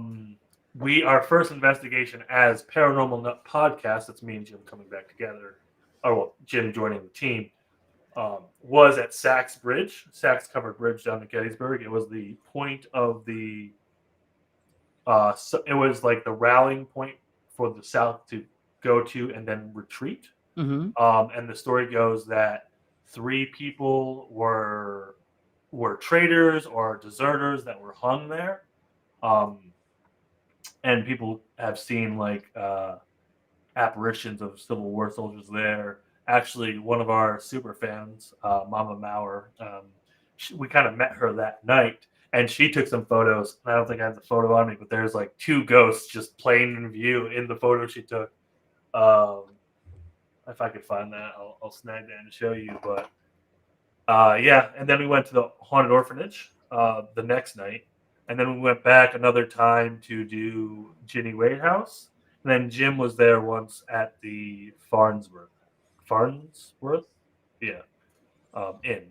So we've been around. My original plan for Gettysburg was to do Devil's Den, right? And I looked it up, and it says the park closes at 10, right? I'm like, that's fine. We'll get there at 7. It'll kind of get dark. And actually, everything was planned out, so we were going to get there around 7 anyway because we had to travel. So it's like, get at the park at 7, get up on Devil's Den, set up, and just see what happens. And we get 3 hours of investigating. We show up at 7, start putting on all our gear, and the park rangers come up like, park's closed. I go, but the website said it's at 10. The park closes at 10. They're like, nope, it's sundown. And I go, well, your website says 10, and I planned this trip to be here towards 10, and I came several hours to be here till 10. I'm like, oh, too bad. I'm like, that is, I was fuming. Luckily, we knew a bit about the area, and we did some Googling. Like, okay, Sachs Covered Bridge is technically open to the public. Anyone can go there at any point in time. You just have to deal with the fact that everybody goes there all the time. Right. So, we got like probably a 30-minute window when no one else was there. But it wasn't super packed, so like we did kind of move around, so not too many people were there. And we did, there was a bunch of people there that we did hang out with for a little bit that were just there. Right. So yeah, it wasn't total bust. That's great. Sparky wants to know, not the scariest, but the most interesting situation that you have ever been in. I would kind of circle back. This is one of them, the first one that comes to mind because we were talking about it. Is Mid-Orange in upstairs where that room just felt so heavy that, I did a solo up there while there. Oh, and I didn't even tell you the half of the story. So, and this is the weird part. I'm upstairs in that room doing the solo. And I hear the music notes, I hear the chanting, and I hear magic on the thing, and I freak out and I run out. But 15 minutes before that, they're all downstairs sitting by the stairs waiting for me to come down. And it's a long building, so it's probably, 50 feet back. And I'm like, 20, 30 feet up. Or, well, no, probably 15 feet up, right? Second floor. and Jim, Bill Bryan, and Steve Kometz sitting there, and Matt was there too. They hear me start talking and coming towards them. And so like they're like, okay, Sean's leaving early. What's going on? And so they peek their heads up and I don't come out.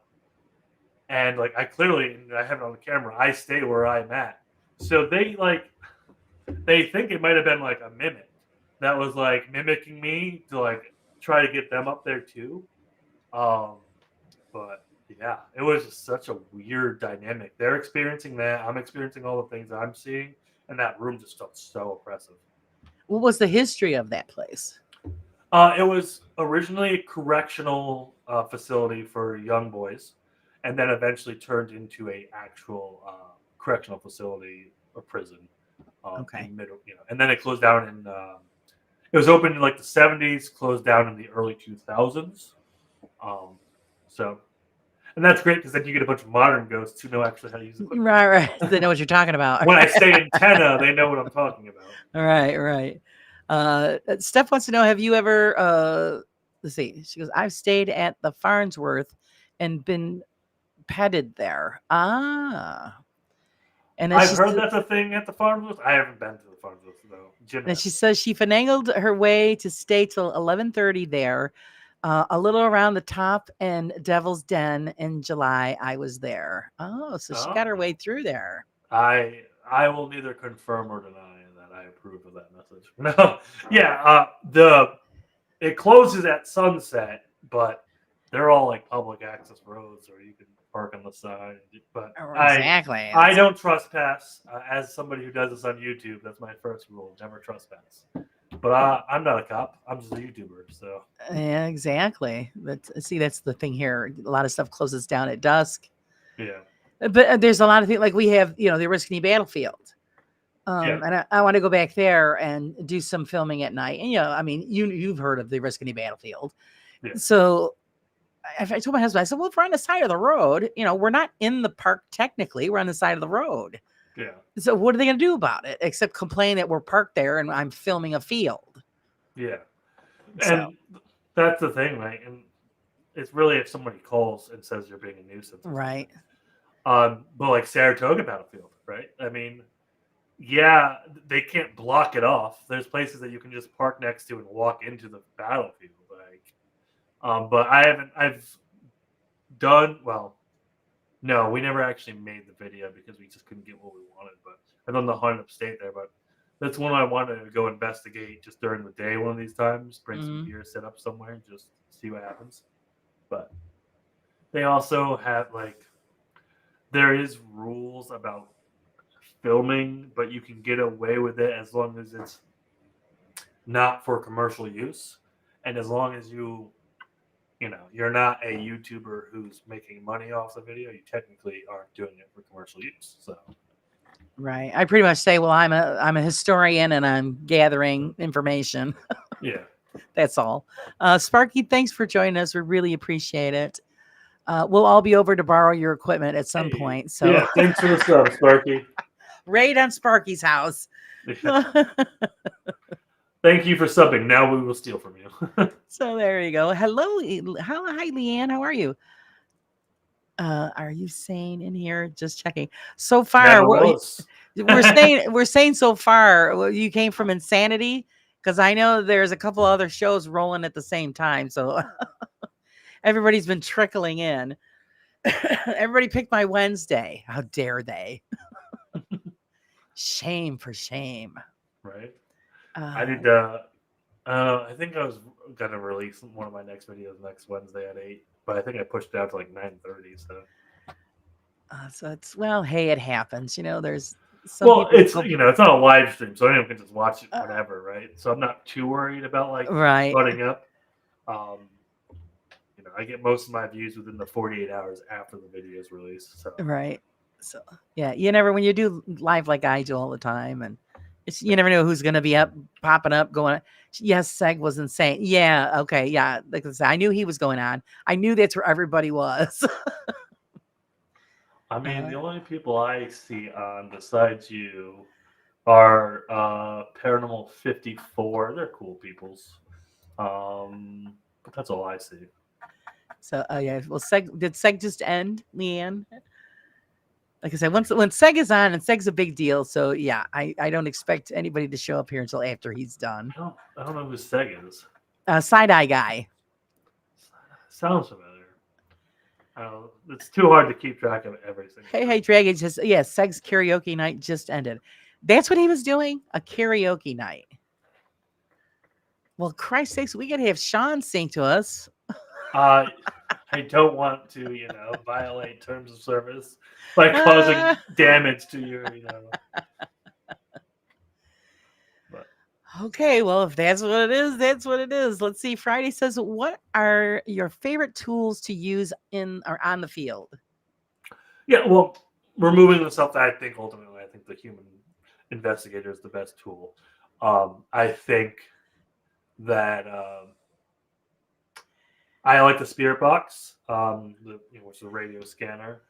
And then second favorite tool would probably just be an EMF detector, or not, sorry, a EVP or audio recorder.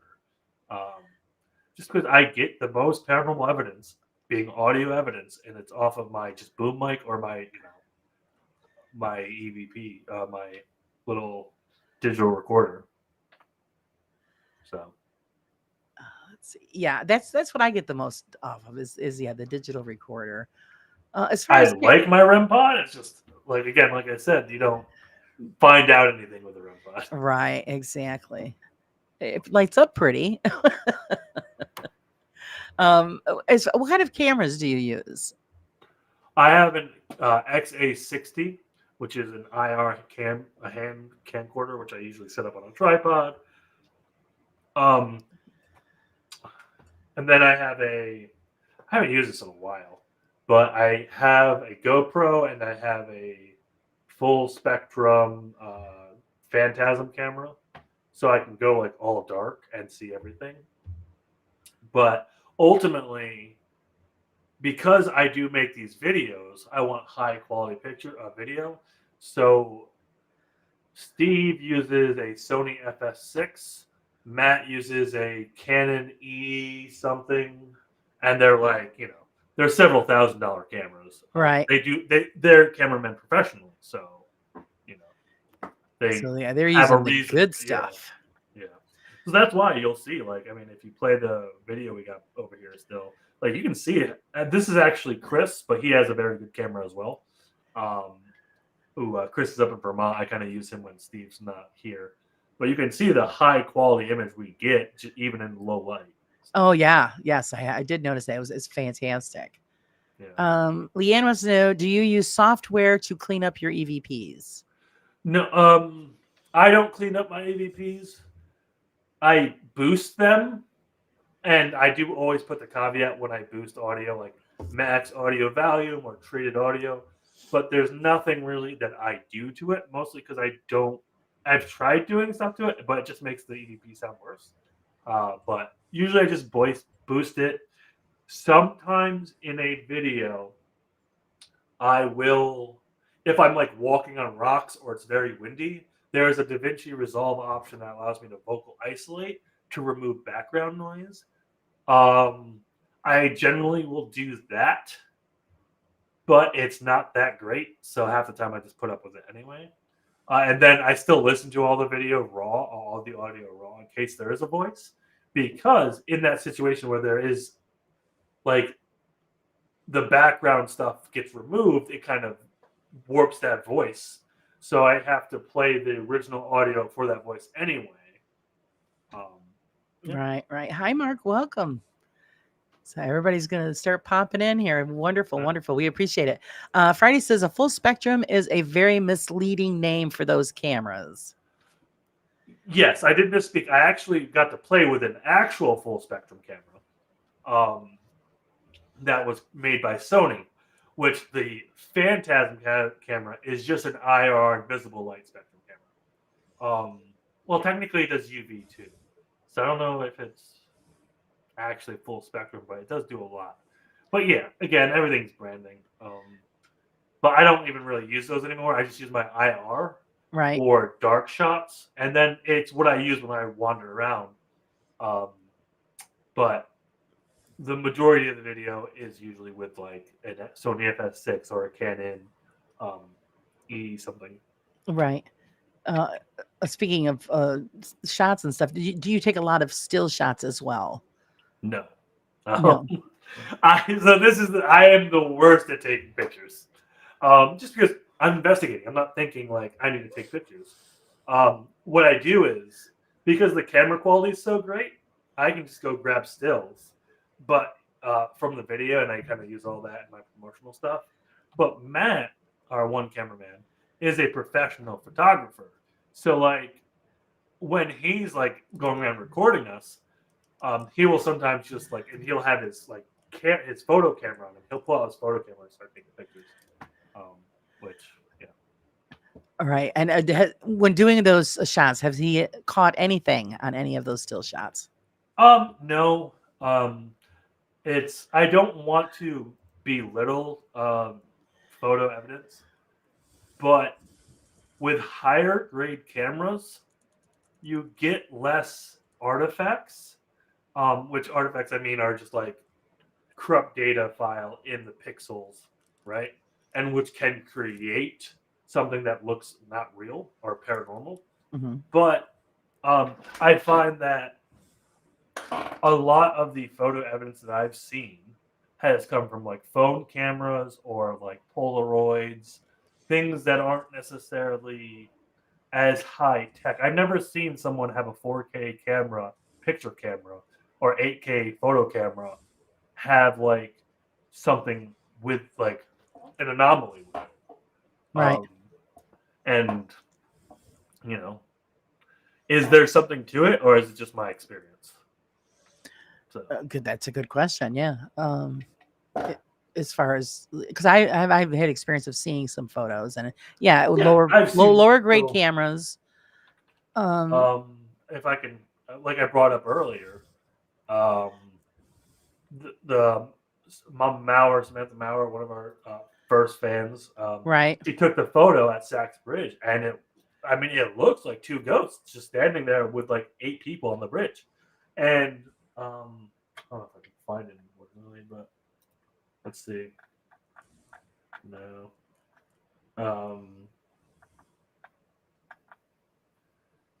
Usually I have Jim have all this stuff ready to go, so I don't have to worry about it. But Yeah. See, Jim, yeah, how That's- dare you that's- do daddy duty? right. Well, because I can like hold up a conversation while he like goes and He's digs doing through the getting all files. the goodies. But actually, I do know where I can find it really fast if I am clever about it. All right, yeah. Like, while you're looking for that, we'll say what Friday has said. Light is part of the EM field. If you took the whole known EM spectrum and stretched it across the entire U.S., the visible light section would be no wider than a human hair. Full spectrum equals thick hair. Thank you for that, because a lot of people don't understand, I think, the difference between. Well, yeah, I think it is a misnomer for full spectrum, but what they mean for Right. full spectrum is visible light and then IR, UV, not necessarily into the other ranges of, Right. because they talk about, like, if you ever see those NASA photos never look like that actually. You don't see most of that, and they take that, whether it's infrared or lower or higher than UV, and they make it a color that we can recognize to make really cool stuff. Good to know. Good to know. Let's see. Dragon said, Pam, it's a lot more time spent reviewing the footage and audio from an investigation than spent on the investigation itself, most generally. You are so right. Yeah. Because these guys, everybody be there for hours. You take all your footage, and then it's days. Yeah. And this is why I don't harp on like getting stuff out like on a time frame that is, fast and kind of like what you need to do to kind of be in the social media realm. Ultimately, it's just I gotta take my time. It takes me like it doesn't take me 2 months, but it takes me 2 months of my free time to really go through, and it's hard. It is, but it is what it is. Yeah. That's why we 'Cause do it it. takes me time. You got to go through like the audio. Yeah. Like you I said, I do a usually, lot of still shots and videos, so I go through all of that. yeah, And then I don't edit anything because everybody knows I hate editing. I suck at editing. So that's why it goes out raw. Whatever Yeah. is on there is you've seen it as I seen it because I don't have time for all that other fancy stuff. Friday I says, to be fair, have, a camera that can see radio waves would be far too large to carry about. Hi, Big Stu. does this not have video sharing? I guess I can just share my screen. I did find the picture. Okay. All right. Let's see. It'll Share switch screen. over. Windows. Share. All right. There it is. So, And yeah. there we go. Yep. So, what you see here is Sachs Covered Bridge, and you see, I believe this is wow, that's pretty cool. this is an individual, this is an individual, and this is an individual, and then you start looking at it. So, a couple things of note is this was, I believe, a slight exposure where there was like probably 5 seconds or so.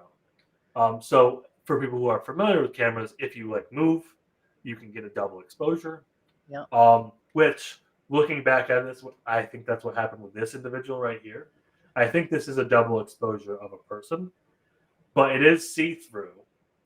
So that was the first thing that we thought might be something interesting. But the main thing here is this individual over here, which appears to have some thing. Well, it looks like a in their hand. broom. Well, we think it's the back of a, not necessarily musket, but a rifle. Oh, okay. So, again, and this is what I talk about, like, I would. Isn't it something? The only reason I don't trust photographs because, like I said, you can see this. This looks like Right. a ghost. But all this is those night sights you get, like those night pictures that like your camera can do on your phone, which holds it for a few seconds. I think that's what this is. I haven't confirmed that with the person who took it, because you can kind of see the blue. The sky is like kind of this artificial blue, and this light's kind of in your face. Right. I think that's what's going on here. But All right. Yeah. Sage is thinking with the shadows. I think it's an exposure issue. that's what and this is called casting a shadow as well. So that's Oh yeah. Yeah. that's why I bring this up to this is what I'm talking about when we take photos with high quality cameras that are specifically designed to take photos. We typically never see anything like this. Right. Friday wants to know what was the shutter speed. I don't know. I'd have to talk to the person who took the photo. Yeah. This was not us. This was one of our fans. That sent it to us. Okay. Yeah. And I would love to blow that up and really pick it apart. I think I can't really zoom in here, but don't. Oh, look, it's pay for us. people. Close it. Yeah. That was us. All right. Well, if I can get the thing to work. Hello. There we go. But yeah, so that's. Hey, Bat Rican, how's it going? Yeah, Bat Rican, welcome. I had him on not too long ago. So yeah, well, I'm always looking for somebody new for the show. Anybody willing to dive in and let me pick you apart? You're all welcome. Sage says that the backlighting can cause an issue. Can cause issues. Yeah, and exactly. And this is why, everyone wants to jump and say, I got a ghost on my photo. And it's like, you don't know what, and especially nowadays, because a lot of the pictures we take it, especially if it's like a Google or Apple phone, is they have like automatic AI that kind of retouches photos a lot. Right. And so that's adding stuff to the image that's not necessarily there. But also it might be removing stuff that is there. That's like, oh, this is probably something that's not really actually here. Right. Yeah, Sachs Bridge. Yeah, Leanne says the person on the left looks like they are in mid-step. Yeah, and I think so. There was an individual who kind of fit that description, but there have been a lot of photos taken at that bridge of individuals that like look that kind of like Civil War soldier. So that's where it gives it some credence, but I'm just not sold, you know. See, that would be the thing was, like I said, it's always busy there. So if you could catch it when nobody's there, and then just You have to snap, go when it's a cool few down. hundred pictures just to see, Yeah, you'd have to hang out till it's like really late and then sneak your that's way when on they show there. up, you know. But So yeah, but I love it when people at least try to get some still photos because you'll be surprised what will show up. yeah, And you can explain it. I mean, I've had a few actually. I've put them out there. It's, you got just like a little wisp of white or a grayish thing appearing, in a spot, and you're like, all right, what the hell is that? And I never, like I said, I never claim anything to be what it's not. But then what is it? you guys want to see something cool that I'm not 100% sold as something, but it could be something. Yeah, let it rip. Let it rip. This is yeah. Evidence. This is Middle Orange 1, so no, it's Middle Orange. Oh no, it's not there. It's gonna be in the actual Middle Orange. Yeah, and this is where I talk about where I don't have things ready. Oh, Pam, because we're streaming on two channels, mine and Sean's. Yes. So you're not going crazy. We're just No, We're you share- are. It just has we're nothing to do sharing with it the out. stream. Maybe I don't have this ready to rock and roll. Steph, lead the way. I might have lied. I might not have it.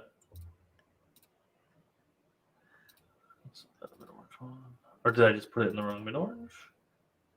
I did. Okay. So I do Yeah. have it. Everybody was getting excited. They want to see.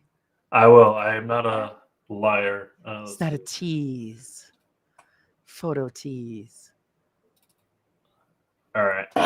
There it is. And we click So what I on. was seeing was closer to like. So what I was seeing was closer to like. So it moves really weird. It almost looks like it moves with the wind. I think it might be a leaf, but none of us saw a leaf. Right. Like you would see a leaf. It might be a bug, but I'm not 100% sure. The only reason I kind of bring that one up, and I don't have the other one, but we caught something similar to that as well the same night coming through another door. So Right. again, like I said, it's hard to deduce what all these things are. Jim is currently being dad, so he couldn't make it to the stream tonight, but he's good. He's good. He's in timeout. He's as good as he can be raising a newborn child. I think it's at like 2 months now, 3 months. So yeah, they're a lot of work. It's fun though. He's got to enjoy every day because they grow up too damn fast. So it's not his first baby, is it? It is. Oh, how exciting! I get it now. Yeah. Forget it. You won't see until the baby hits kindergarten. He's out. I've been told, I've been promised one investigation in the winter of the coming year. This year, so that's it. That's all I get with Jim. That's it. So that's exciting. First time dad, and so you don't want to miss anything. So it would have been nice to have him on, but we totally understand. Yeah, we can always come back on it. Yeah, always welcome. It's because they kind of like trade, so they can have like each a bit of time themselves. So he's watching, staying up with the kid tonight. So like, if So he's mom can get sleep. Yeah, exactly. So he's. I know exactly what she's doing. Yep, she's sleeping. So you never catch enough sleep. Let's see. I'm going to be lurking. Get some favors. Sage, we always catch you at dinner time. What are you making? Because we're all coming over. yeah, I'm starving. Save me some. I didn't. Oh, you didn't eat? Yeah, I hurry up, ate quick. Of course, when I'm done, I got to clean up. So never enough time in the day. Nope. What is your plans for the future for your group? World domination. We will Oh, be good. a just paranormal ruler, I guess. We will be kind to everyone who shows up to our chats now. But no, so I have the James House in New Hampshire. I'm going to in October. Nice. And then I'm just editing pretty much. I think I might have. I got to go through all the Saratoga stuff and all the Wilson stuff. So I'm like back, and I'm gonna have all the James House stuff in October. So There you I'm like go. 3 locations. With each location, I usually get 2 videos out of. So I got like 6 videos in the pocket ready to go. I have all my stuff from Fort William Henry uploaded to YouTube, and then it's just gonna come out when it comes out. And the next video coming out, which is next week, is our second part of the Pointed Crow in Connecticut, in Barazza. Oh, fantastic. So if you have been following that, the first night was crazy. It's one night, but the first video was crazy. The second video gets even crazier. It's all chronological, but typically the crazier stuff always happens in the second video. But no one watches the second video. Well, we'll all be watching. That's all Thank for you. sure. Thank you. As far as the future of the podcast, are you going to have anybody exciting on? Actually, eventually I'm going to have a horror on, but we couldn't do the date because I need Jim to do it, and Jim had to pull daddy duty when we were going to interview her. So, and then I actually had Barican on recently, but no, I have so many people that I need to get back to because we had a lineup before, Jim's child, and then we had to kind of scrap everything when he realized he couldn't really make it as much as he wanted to. But we have a couple of paranormal investigators we're going to get on. I'm going to be on another podcast in October. I'm going to be on All Things Paranormal Podcast by Two Brothers Extreme. Those are the people I went to Pointed Crow with, and that will be at the James House. But yeah. Fantastic. Steph says, I just want Fiji and South Carolina so you can have the rest. Dominate away, Sean. Dominate away. Oh, thank you, Mark. Thank you so much. I'll see what we can do.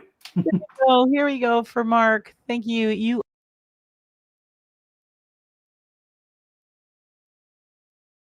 See, and I'm getting lucky, guys. I'm pushing my luck. That was twice. Woohoo! We're making so much money now. Well, it's just that, last time I did another video for that, and it was the woman from Saturday Night Live who would do the superstar thing. Yeah. And I had that set up with stuff, and I used it the second time, and it just screwed the whole stream up. Oh no! And I restart it. So yeah, I says, oh God, I got to get rid of that and try something different. Sage is having nachos. Oh, yummy, yummy. Yes. Sean is in upstate New York. Yep, near Saratoga. In Connecticut, we were in Barazza. Brazda. It's by some Native American reservation. Nice. I don't know if you are aware of Brazza. No, I've never checked that one out. When I do hear about those things, I write them down and I look them up. Because I like to add Basra. Okay, no, I've heard of that. By Norwich, Connecticut. Because I like to, because I don't know about if I do a magazine for the community, and when I find out new places, I like to put them in. Smart. Yeah. This way, everybody can. It's up to them if they want to go check them out. Yeah, there's a lot of places I want to go. There's a lot of places I am going, but. So yes, Friday wants to know, what would be your dream investigation? The Queen Anne. I actually was in the Navy, so I love a good ship, and yeah, I think the Queen Anne out in California. Allegedly, there's a portal on it. There's a lot of paranormal activity. So the Queen Anne would be my kind of number one. A Winchester house, I think, is on there for any actual paranormal investigator, just because it's a cool house. Right? Yeah, it is. Yeah, I want to get lost there. I seen that whole Um, thing. I'm thinking, yeah, I'd go in there. That's cool. these, the Stanley Hotel, made famous by Stephen King's novel, but is actually in Colorado, not in like the mountains in Montana or whatever. I've actually been to it once on a road trip, but I wasn't able to investigate it. We were just walking around until someone kicked us out. And then, yeah, I'd say those are my top 3 to do. Yeah, maybe I don't know. I would do the Suicide Forest in Japan, but I would have to have the right people with me for it because Yeah, that's one heck of a trip. yeah. I've heard that from a lot of people. They would love to try that out. Yep, Estes Park. Yep. So there you go. There you go. Oh, I'm gonna have to investigate that. Oh my God! Every time we pass it, we throw our arms up in the air and scream Basra. Oh, Yeah, a pointed crow, or is it pointed? Oh, geez, it might be called primitive. and you Primitive keep crow. going right by stuff. What's the matter with you? Yeah, primitive crow. Beth, the owner, is amazing. Um, you can follow her on Facebook, Primitive Crow. She usually does. It's a psychic antique shop, so they do seances there. Oh, So they're places open to a lot of ghosts. But if you follow along, they do the seances. If you talk with them, probably Two Brothers Extreme, who are kind of like the investigators that are always there. It's kind of their home turf. Um, they're always generally having people in to do investigations. So all right. Steph wants to know what you would do for a Klondike bar. She's asking for a friend. yes. Well, it really all depends. I don't want to give anyone any ideas, but I like the Yeah. Klondike bar. Friday says, "What do you feel? What do you feel real orbs are? I mean, the ones that provide their own light." So there's a bunch of answers. I don't think orbs are one thing. I think you have the ball lightning, right, which is a real thing. It's rare, but it is a thing. Then you have swamp gas, but generally, and this is more things that people associate with UFOs. But then it's hard because most people who see orbs are seeing it on IR, so it's all reflected light, and you're specifically calling out ones that are emitting their own light. So I have seen things like that in the past, and I would say it's not all one thing. Like we were talking earlier about the Bigfoot eyes. So they'll have like glowing eyes. But yeah, I don't know. It might be spirit energy, but I'm hesitant to say ghost because ghosts never really emit their own light. Well, have you ever seen an actual orb with the naked eye? Yes. Well, it wasn't an orb shape, if that makes sense. It was relatively round, but like kind of almost like gaseous, and that was actually at the Primitive Crow. But like I saw it with my own eyes, but the camera was pointed there, and nothing was there. So, I'm sitting here like, oh, I got something cool, and then I review it, and it's like nothing's there, and now I feel like I'm crazy. But I definitely saw it. And I think I saw one at Mid Orange. Well, I did see one, but I didn't have any cameras pointed that way because we were moving spots. But yeah, no, Primitive Crow. Primitive Crow is the place. Right. Let's see. Friday says, "I'm never ashamed of what I did for my Klondike bar." Ooh, Friday, you freshie. And then Mark, Oreo sandwich ice cream, better than sex. Mark, I hate to tell you that you're not doing it right then.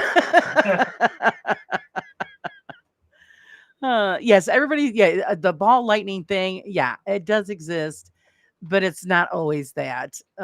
It's just, especially if you're in a situation like the time that I've discussed about. You heard about Star Hill, haven't you? Star Hill? No. Star Hill in Steuben. And there is an anomaly that's there at the top of that hill that I have seen with my own eyes. And it was not ball lightning. I'm hoping to at some point get up there and maybe try to catch something on film. Because it's been Right years. home. Okay, I haven't been out that way. Yeah, it's been years since we've been there, but we used to go there all the time as teenagers and sit and watch. And the ball of light, the orb, would show up in the middle of the road, and it would move on its own, own energy. And actually, if stories have been told that it's changed colors, and there's a whole story behind it. People have heard me say it, but if you haven't heard about it, I do believe that it's the energy ball of a doctor back in the 1800s. He was traveling on his way home in his horse and buggy, and he had an accident. It was bad weather. He rolled the carriage, killed the horse. And I believe that it's his spirit that is in that area. Or it could be a spirit of a victim of a serial killer that we had in that area, Bernard Hatch. You might have heard the story about the Potato Hill Road, where his last victim, he dragged up and down the road behind his car. And his other victims, apparently he buried in a swamp area that's adjacent to that Star Hill Road. Okay. So it could be either one of them, appearing in the sky in the middle of the road, in the middle, and you got forest on one side, farm field on the other side. There's no beams of light protruding from anywhere. And then, of course, the other theory is that there is a NASA installation at the top of the hill. Oh. We all trust and agree that NASA is something going on there. Right? Like I said, because it shows up all the time. So is it something that they're doing? Like I said, but there's no beams of light or any kind. Or is it something watching them? Is it right? Alien connected. So yeah, the big mystery. And it's been a mystery for years. I would love to check that place out. That sounds so awesome. And now they've also actually put a parking space up there. Oh, so that you can park your vehicle and set up because they know that everybody goes up there and they sit, and the views are beautiful. I think I did put some pictures out of the views from the hill. Oh, yes, I did, because I did a short where it shows the road, the little mountain area on the road with a black arrow pointing where the orb appears. So it's in one of my shorts. But I would love to get up there and then just sit there and wait. And see what pops up. Well, what the hell, Laura? Wow, I'm not going out there to meet you for a picnic anytime soon. And actually, there was I know somebody that was there sitting, waiting for the light to appear, and it did. It appeared, and it changed colors on them, and then flew past their car, and then they couldn't start their car for about 5 minutes. The car wouldn't start. I don't know if I could go there then. If my car doesn't start, I'm done. Right. And there's no way to thumb it from there because there's nobody there. And even if you did walk, you're walking to Rome. You're walking for a while. Right. So it's definitely something I would love to catch on film. Yeah, and the last time I was up there with my husband, there were people in the parking area and they were playing loud music. So I couldn't even just sit there with a recorder on. And to see if I could pick up anything. You gotta go during the cold months. It was young kids that were just hanging out, making noise. As they do. She says, all you would need is a hook to screw onto your arm and hang out there. Yeah, you just, like I said, everybody sits up there. And it's it's just a known story. But like I said, we don't know who it's connected to pretty much. We aren't sure. Yeah, I would love to go out there. It's 2 hours. So yeah, look up. You have to look up the story. It's public land. It's easy enough. Oh yeah, it's a public road. So just look up the story of folklore of Star Hill in Steuben, New York. And then of course, like I said, with the connection with the Richard Hatch trials, you'll read about that. And then it shows maps and everything of the area, and so it's either one of the ladies that he disposed of. The only reason he got caught is because the neighbors saw the car kept going up and down this road. And Potato Hill Road is a long, long road. And they said they saw something dragging behind it. So yeah, when the police caught up with him, it was a woman that went to him. He was a mechanic. She went to him to get her car fixed, and he offered to give her a ride home. So that's pretty sad. I lived in Marathon for a while with my first wife, about 30 minutes from Marfa, about 80 miles from Odessa. Okay, they're talking about, Dragon. Okay, there's an orb scene not far from me. The Ghost Road of East Texas, a.k.a. the Bragg Road, just north of Saratoga, Texas. You can't have a Saratoga, Texas. That's just cheating. Wow. Make up your own names. People. Yeah. Even though I think Saratoga is definitely a name that we stole from Europe somewhere. Oh, I think everybody's got a Saratoga, or just like Main Street. Every town has a Main Street, and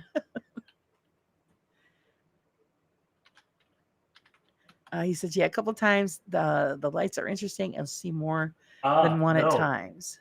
Saratoga is distinctly it is a native Mohawk word, so it is a New York word. Get out of here! Aha! Yeah, you don't have any Mohawks in Texas. Get out of here. Steph says, a note to self: never go to mechanic on Potato Hill. Yeah, well, I think he passed now. He went to prison. They caught him. He went to prison.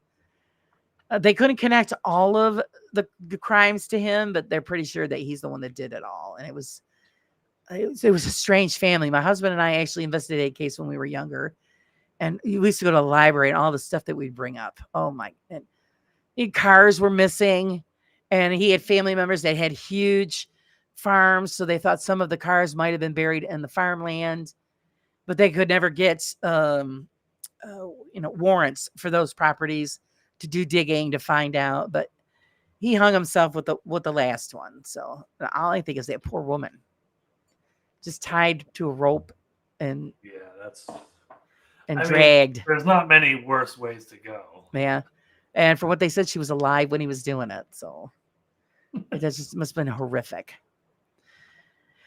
We need to get some real tools out on the field to find out what all these lights are, like spectrometers. Yeah, we do, because we got to find out what they are.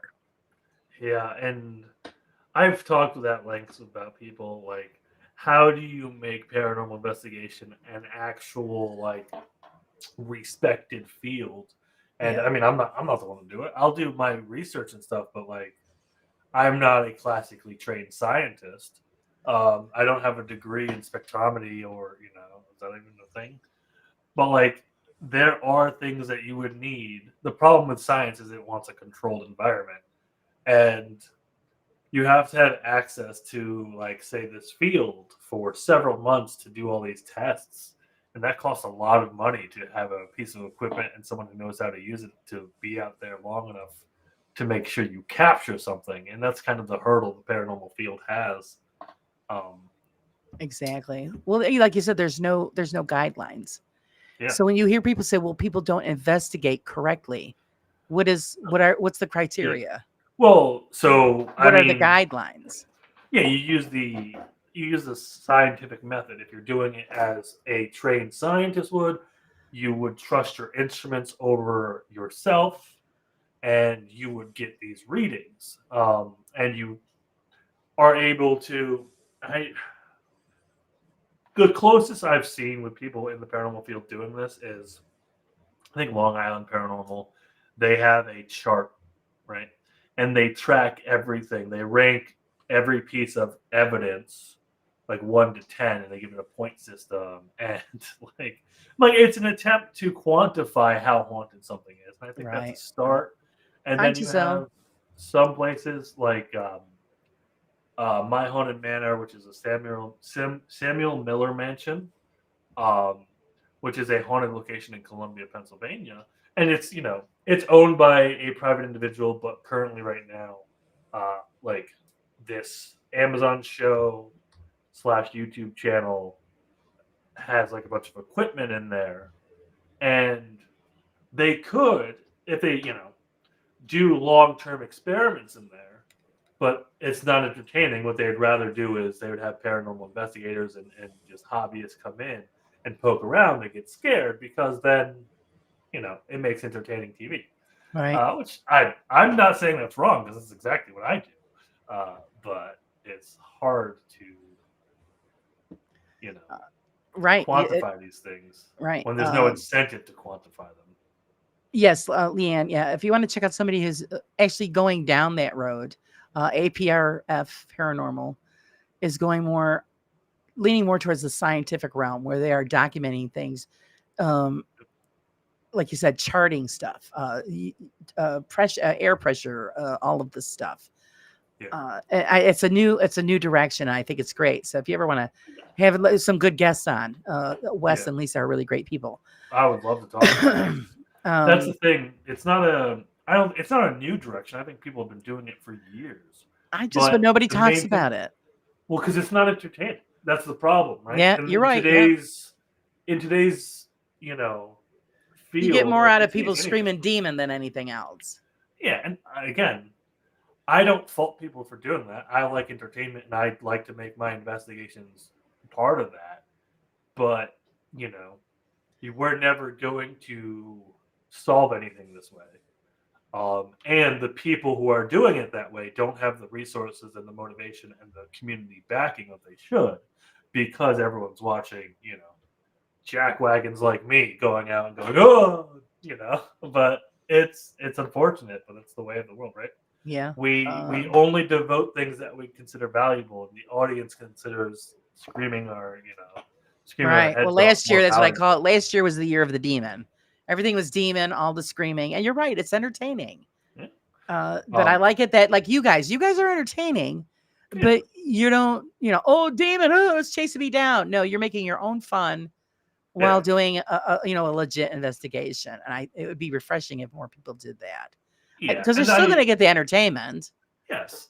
I like making entertaining videos, Yeah. And I like paranormal investigation. I like blending that entertainment with, I've always sided on this kind of like this science communicator infotainment more than, just straight entertainment. But I understand where my videos stand. And it's like, you might learn a cool historical fact or two, and you might get some questionable relative information about the site from a voice off of Spirit Box, but ultimately that's not going to change anyone's mind.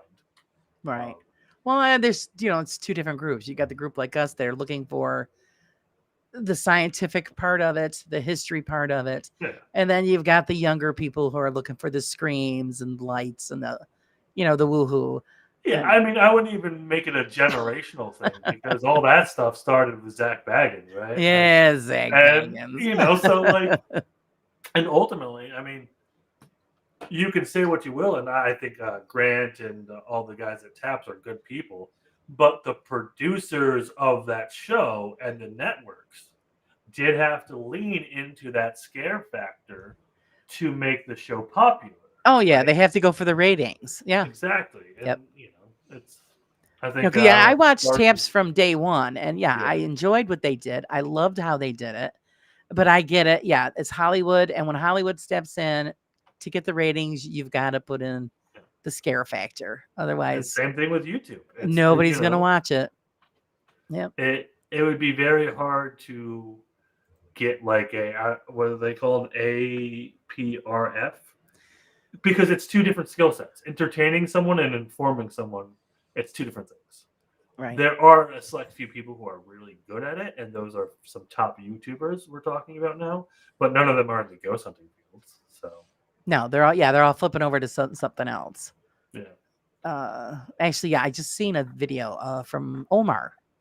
Oh Now, yeah. I used to watch him because he was entertaining. I know he was full of it, but he was entertaining. And now he's gone and flipped totally to the other side, where now he's very religious, and everything that he did wasn't right. And so I'm thinking, oh, okay, he's found out that he's already run his course in the paranormal, so now he's going to flip the coin and work the other end. Yeah. So whether it's legitimate or not, I don't know. I mean, I think he generally is a nice person. But he's doing a job.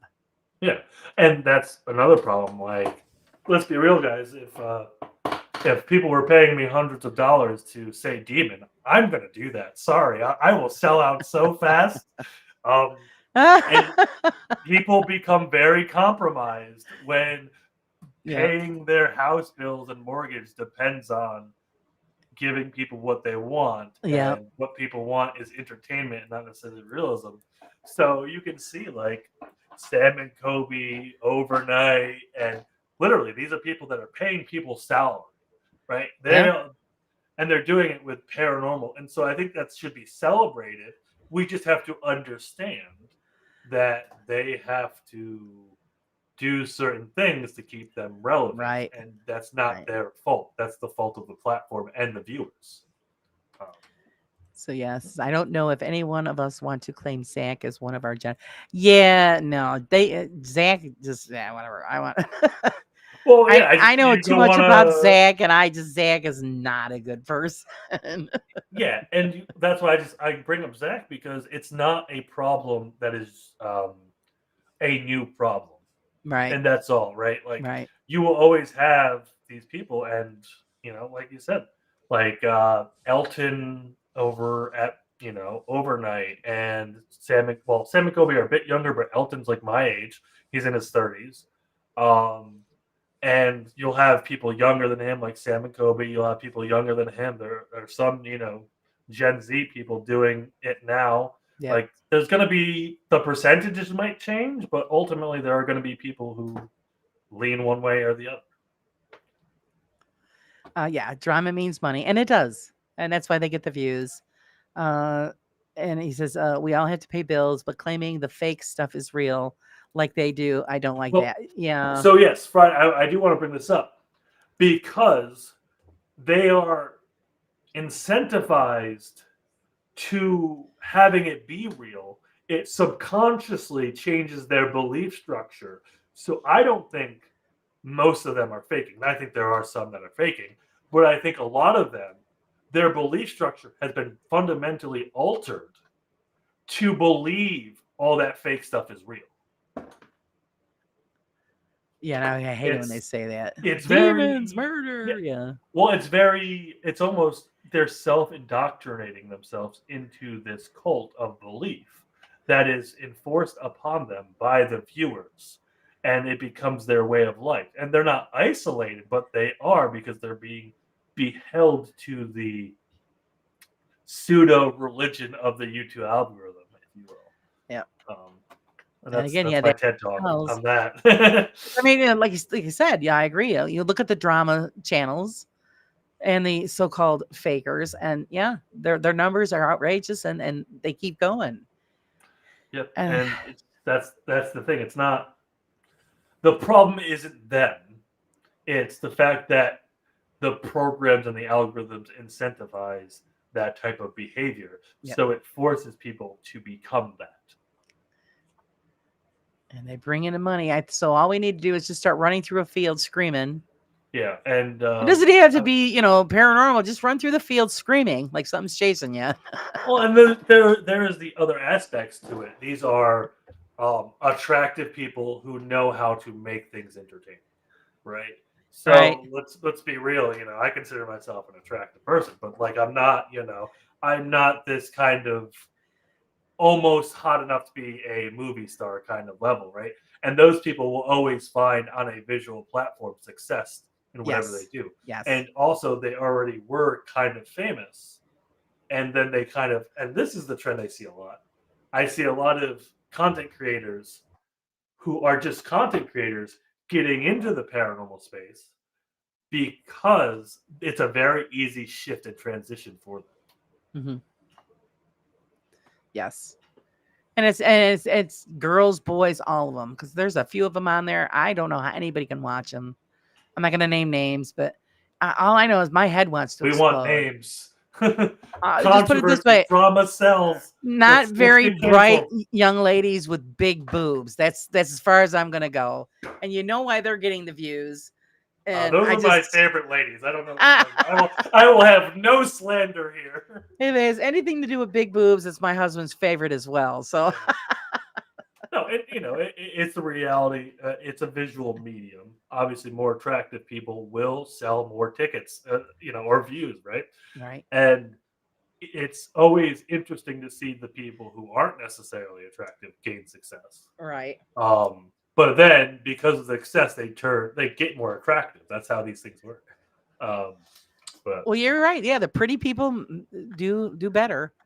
It's Yep. just the way it is. Society is that way. The pretty people have always done better. Even if they're dumb as a box of rocks. It doesn't make a difference. They look good. Get away from calling people dumb because I've noticed that even if people are dumb or appear to be dumb, they typically are smart. They are smarter than me in some aspect that I'm not understanding. They might just be generally smarter in how to make themselves look more attractive. Remember, it's a skill to stay attractive. Oh yeah, I'm not saying that all pretty people are stupid, but I've met a few. Well, and again, like what? Because they'll say things or do things, and you're like, really, and the kind of people that you have to draw a picture for when you're explaining something. That's just visual learners, right? That's us. No, I generally stick away from calling people dumb. Yeah, no, I wouldn't say that either. But yeah. I mean, you're thinking it, and you're like, well, you're just kind and you smile, but well, yeah, and I agree with Pam. Sam and Kobe are like, when it comes to social media, they are geniuses compared to us. Oh yeah, definitely. And yeah, Paranormal Twins. Yeah, they have the hair. Yeah, I don't get the hair. Well, and then when he wears the fur coat, all I could think of is what is the one from the 101 Dalmatians? Cruella de Vil. He's channeling his Cruella de Vil. Ego is the driving force to stay attractive for many. I do agree with that. Yeah. But the know-how in staying attractive, staying fit, and obviously people are more genetically blessed than others. But there is and you joke about the hair, but what are we talking about right now? We're talking about their stupid hair. Yeah. Right? Yeah. The fact that we bring that up. Yeah. No one's ever going to talk about my hair, right? Like talk about mine. These are a type of intelligence that we, that right. Clearly, we aren't as skilled in. I would love cookies. I'm for the dark side. Yeah, come over to the dark side. Cookies. You're right. Yeah, ego is the driving force to stay attractive for many. Yep. I will comment on this. No one is forced to compromise their ethics and morals they choose to for money. I would say applying your ethics and morals to somebody is inherently not a good thing or a smart thing to do because they just might not have those same ethics and morals, right? Yeah. I will, if lying to somebody I don't know feeds my family, I would so do that. Like, and I consider myself a truthful person to an extent where, until it becomes financially beneficial and it keeps my way of life, it pays my rent, right? Mm-hmm. We can all point the fingers when our houses aren't on the line, and especially when the fact that you get too far deep, and this is the only thing that you're really trained to do. Kind of like an NFL player, right? If they get hurt, they have no other transferable skills. If a YouTuber or influencer becomes irrelevant, they're done. Yeah, exactly. They can't become an accountant now. They're good at their jobs. Friday says, "The best I can do is be presentable." Oh, come on, James, you're a hottie, you know it. Listen, everyone in this chat is clearly a 10 out of 10. Exactly. We got in here, Hi, Miss Candy. Welcome. Steph says their mottos: greed is good.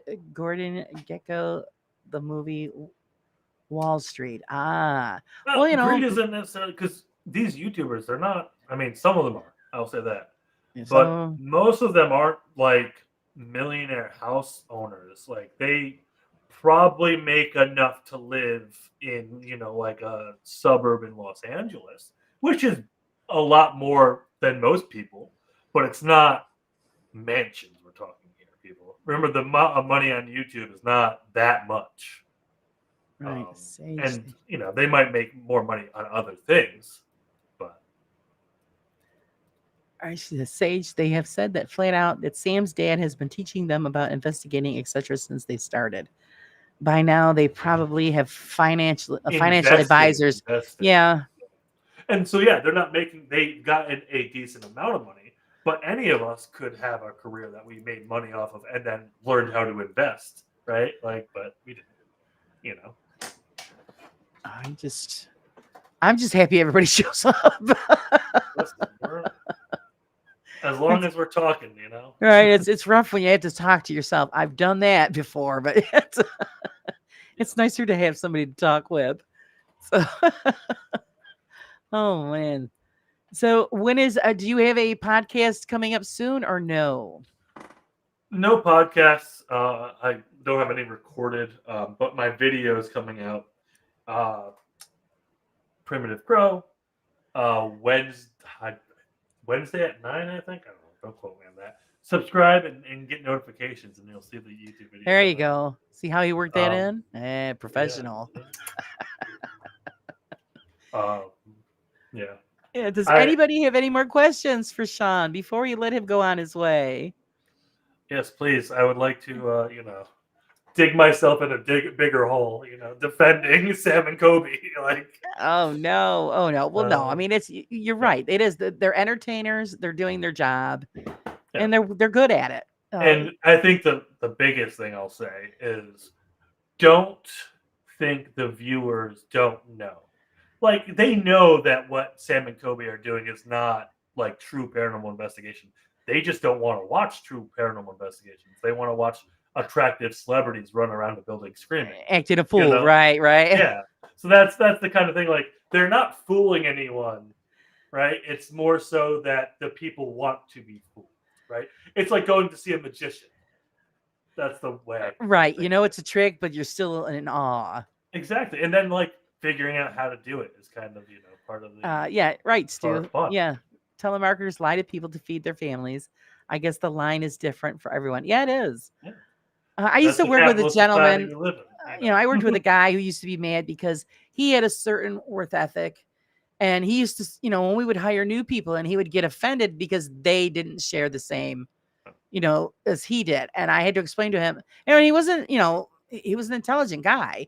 I just said, you're expecting too much. Not everybody works like you work or like I work. And, we just have to deal with that. Yeah. Yes. I will drop my P.O. box in the chat for a Klondike bar. Friday said, no more questions. I gave you a sub, and I will be watching some content. I like how you think. Oh, geez. Okay, but if you don't like how he thinks in any of it, are you taking the sub away? Is the question. Please go for it. I've had so many people comment about how my stuff's bad and stuff. Like, okay, I think ultimately the best thing anyone can do is let me know why they don't like me. Not just unsub and leave. Right. No, but, voice your opinion. Cree's quiet tonight because usually she's our queen of questions, and I love it because she puts questions out there that people are either afraid to ask or don't know how to ask. Laura's merch. Yeah, I'm gonna click that link. Let's see. We got any cool stuff? I got some cool stuff on there. It's getting cold. Do you have hoodies and beanies? Hoodies and sweatpants and hats, and I put a little bit of everything. I don't usually like to, Oh, I like these sweats. The life on the wall. I know. I usually don't push it. If you like it, you want they're it. sold. They're sold out. No. Oh no! See what the heck? Okay, but yeah, these are some cool stuff. We're trying to source our own merch, and Jim was the head of that. Right. So we don't have merch right now. But once Jim is not, full-time father mode, we might have merch in the near future. So, actually, I can go put on I could put new sweats on there. If you Let's want. see. Real equals bad, fake equal good. Yeah, you got it, Sage. You're picking it up now. Friday said, no, I will not take the sub away. You're good. Oh, see? So you're solid. Nice. All right. Yes, Steph buyer shit. I don't, because I always feel like I'm a beggar. I do. You want to check it out? Go ahead. But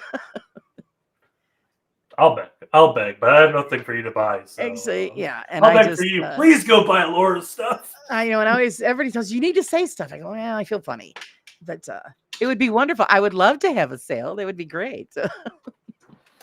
I don't think I haven't had any yet. Nothing yet. Yeah, Cree's gonna be on Kenny's show. Yeah, I want to have Cree on too. I think she's just great. She puts it out there, so I'm looking forward to that show with her and Kenny. That'll be awesome. So everybody, I want to thank everybody for hanging with us. Thank you. Please check out Sean's channel. They've got some great stuff. They have great fun. That I think it's really refreshing that you guys are actually doing a great investigation, but you throw the fun in there with it. So that makes it really nice to watch. And again, if you have any questions, don't reach out. He's willing to talk to anybody and tell you what we got to know. Well, not anyone. You know who I'm talking Well, about. okay. He's a I list. talk with anybody. He's got a list. Yeah, we need to sell nuts. We've the amount of things that come up when your logo's a nuts that a nut that you could sell. But Oh yeah. That was the hardest part. I'm thinking, what am I going to make up? So then I'm thinking over, okay, what does everybody talk about when I'm on the show or this or that? And so I come up with some stuff which is pretty cool. So it's hopefully everybody. The coffee mug. I had my own coffee mug. My husband took off with it. So now I got to get myself another mug. But me and Jim made merch, and it's like these things, and like no one bought them. But like we were the only ones to actually like make and buy our own merch. Right. Well, that's what happened. Well, see, I got to get sample pieces. So yeah, I'm the only one so far that's actually got anything off of there. So far anyway. So if you guys want to help, that everything goes back into my channel. You know what I've been going through to try to keep the channel going. So as long as I'm breathing, and you could all give me $1,000 right now, and I would not oh break even geez, with the amount of money I spent on paranormal that's stuff. what it is. Yeah, so like And everybody's having the Don't feel- same problems. So it's, whatever they send in is mostly and greatly appreciated. Again, thanks, Sean, for joining us. I hope you had a good time. You're welcome back anytime. Maybe next time we can get the partner on when he's not pulling dad duty. Yeah, I'll beat him up.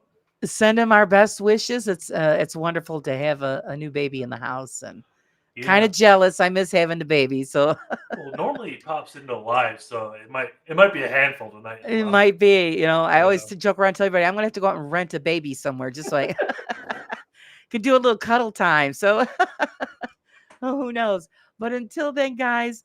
Thanks again, as always. Please hit the share, the like, subscribe, do the bells and whistles. You know how it works on YouTube. And if you feel like it, buy my shit. Buy her shit. Buy her shit. Until then, remember, always live life a little bit on the raw side. We'll see you guys all next time. Have a great night.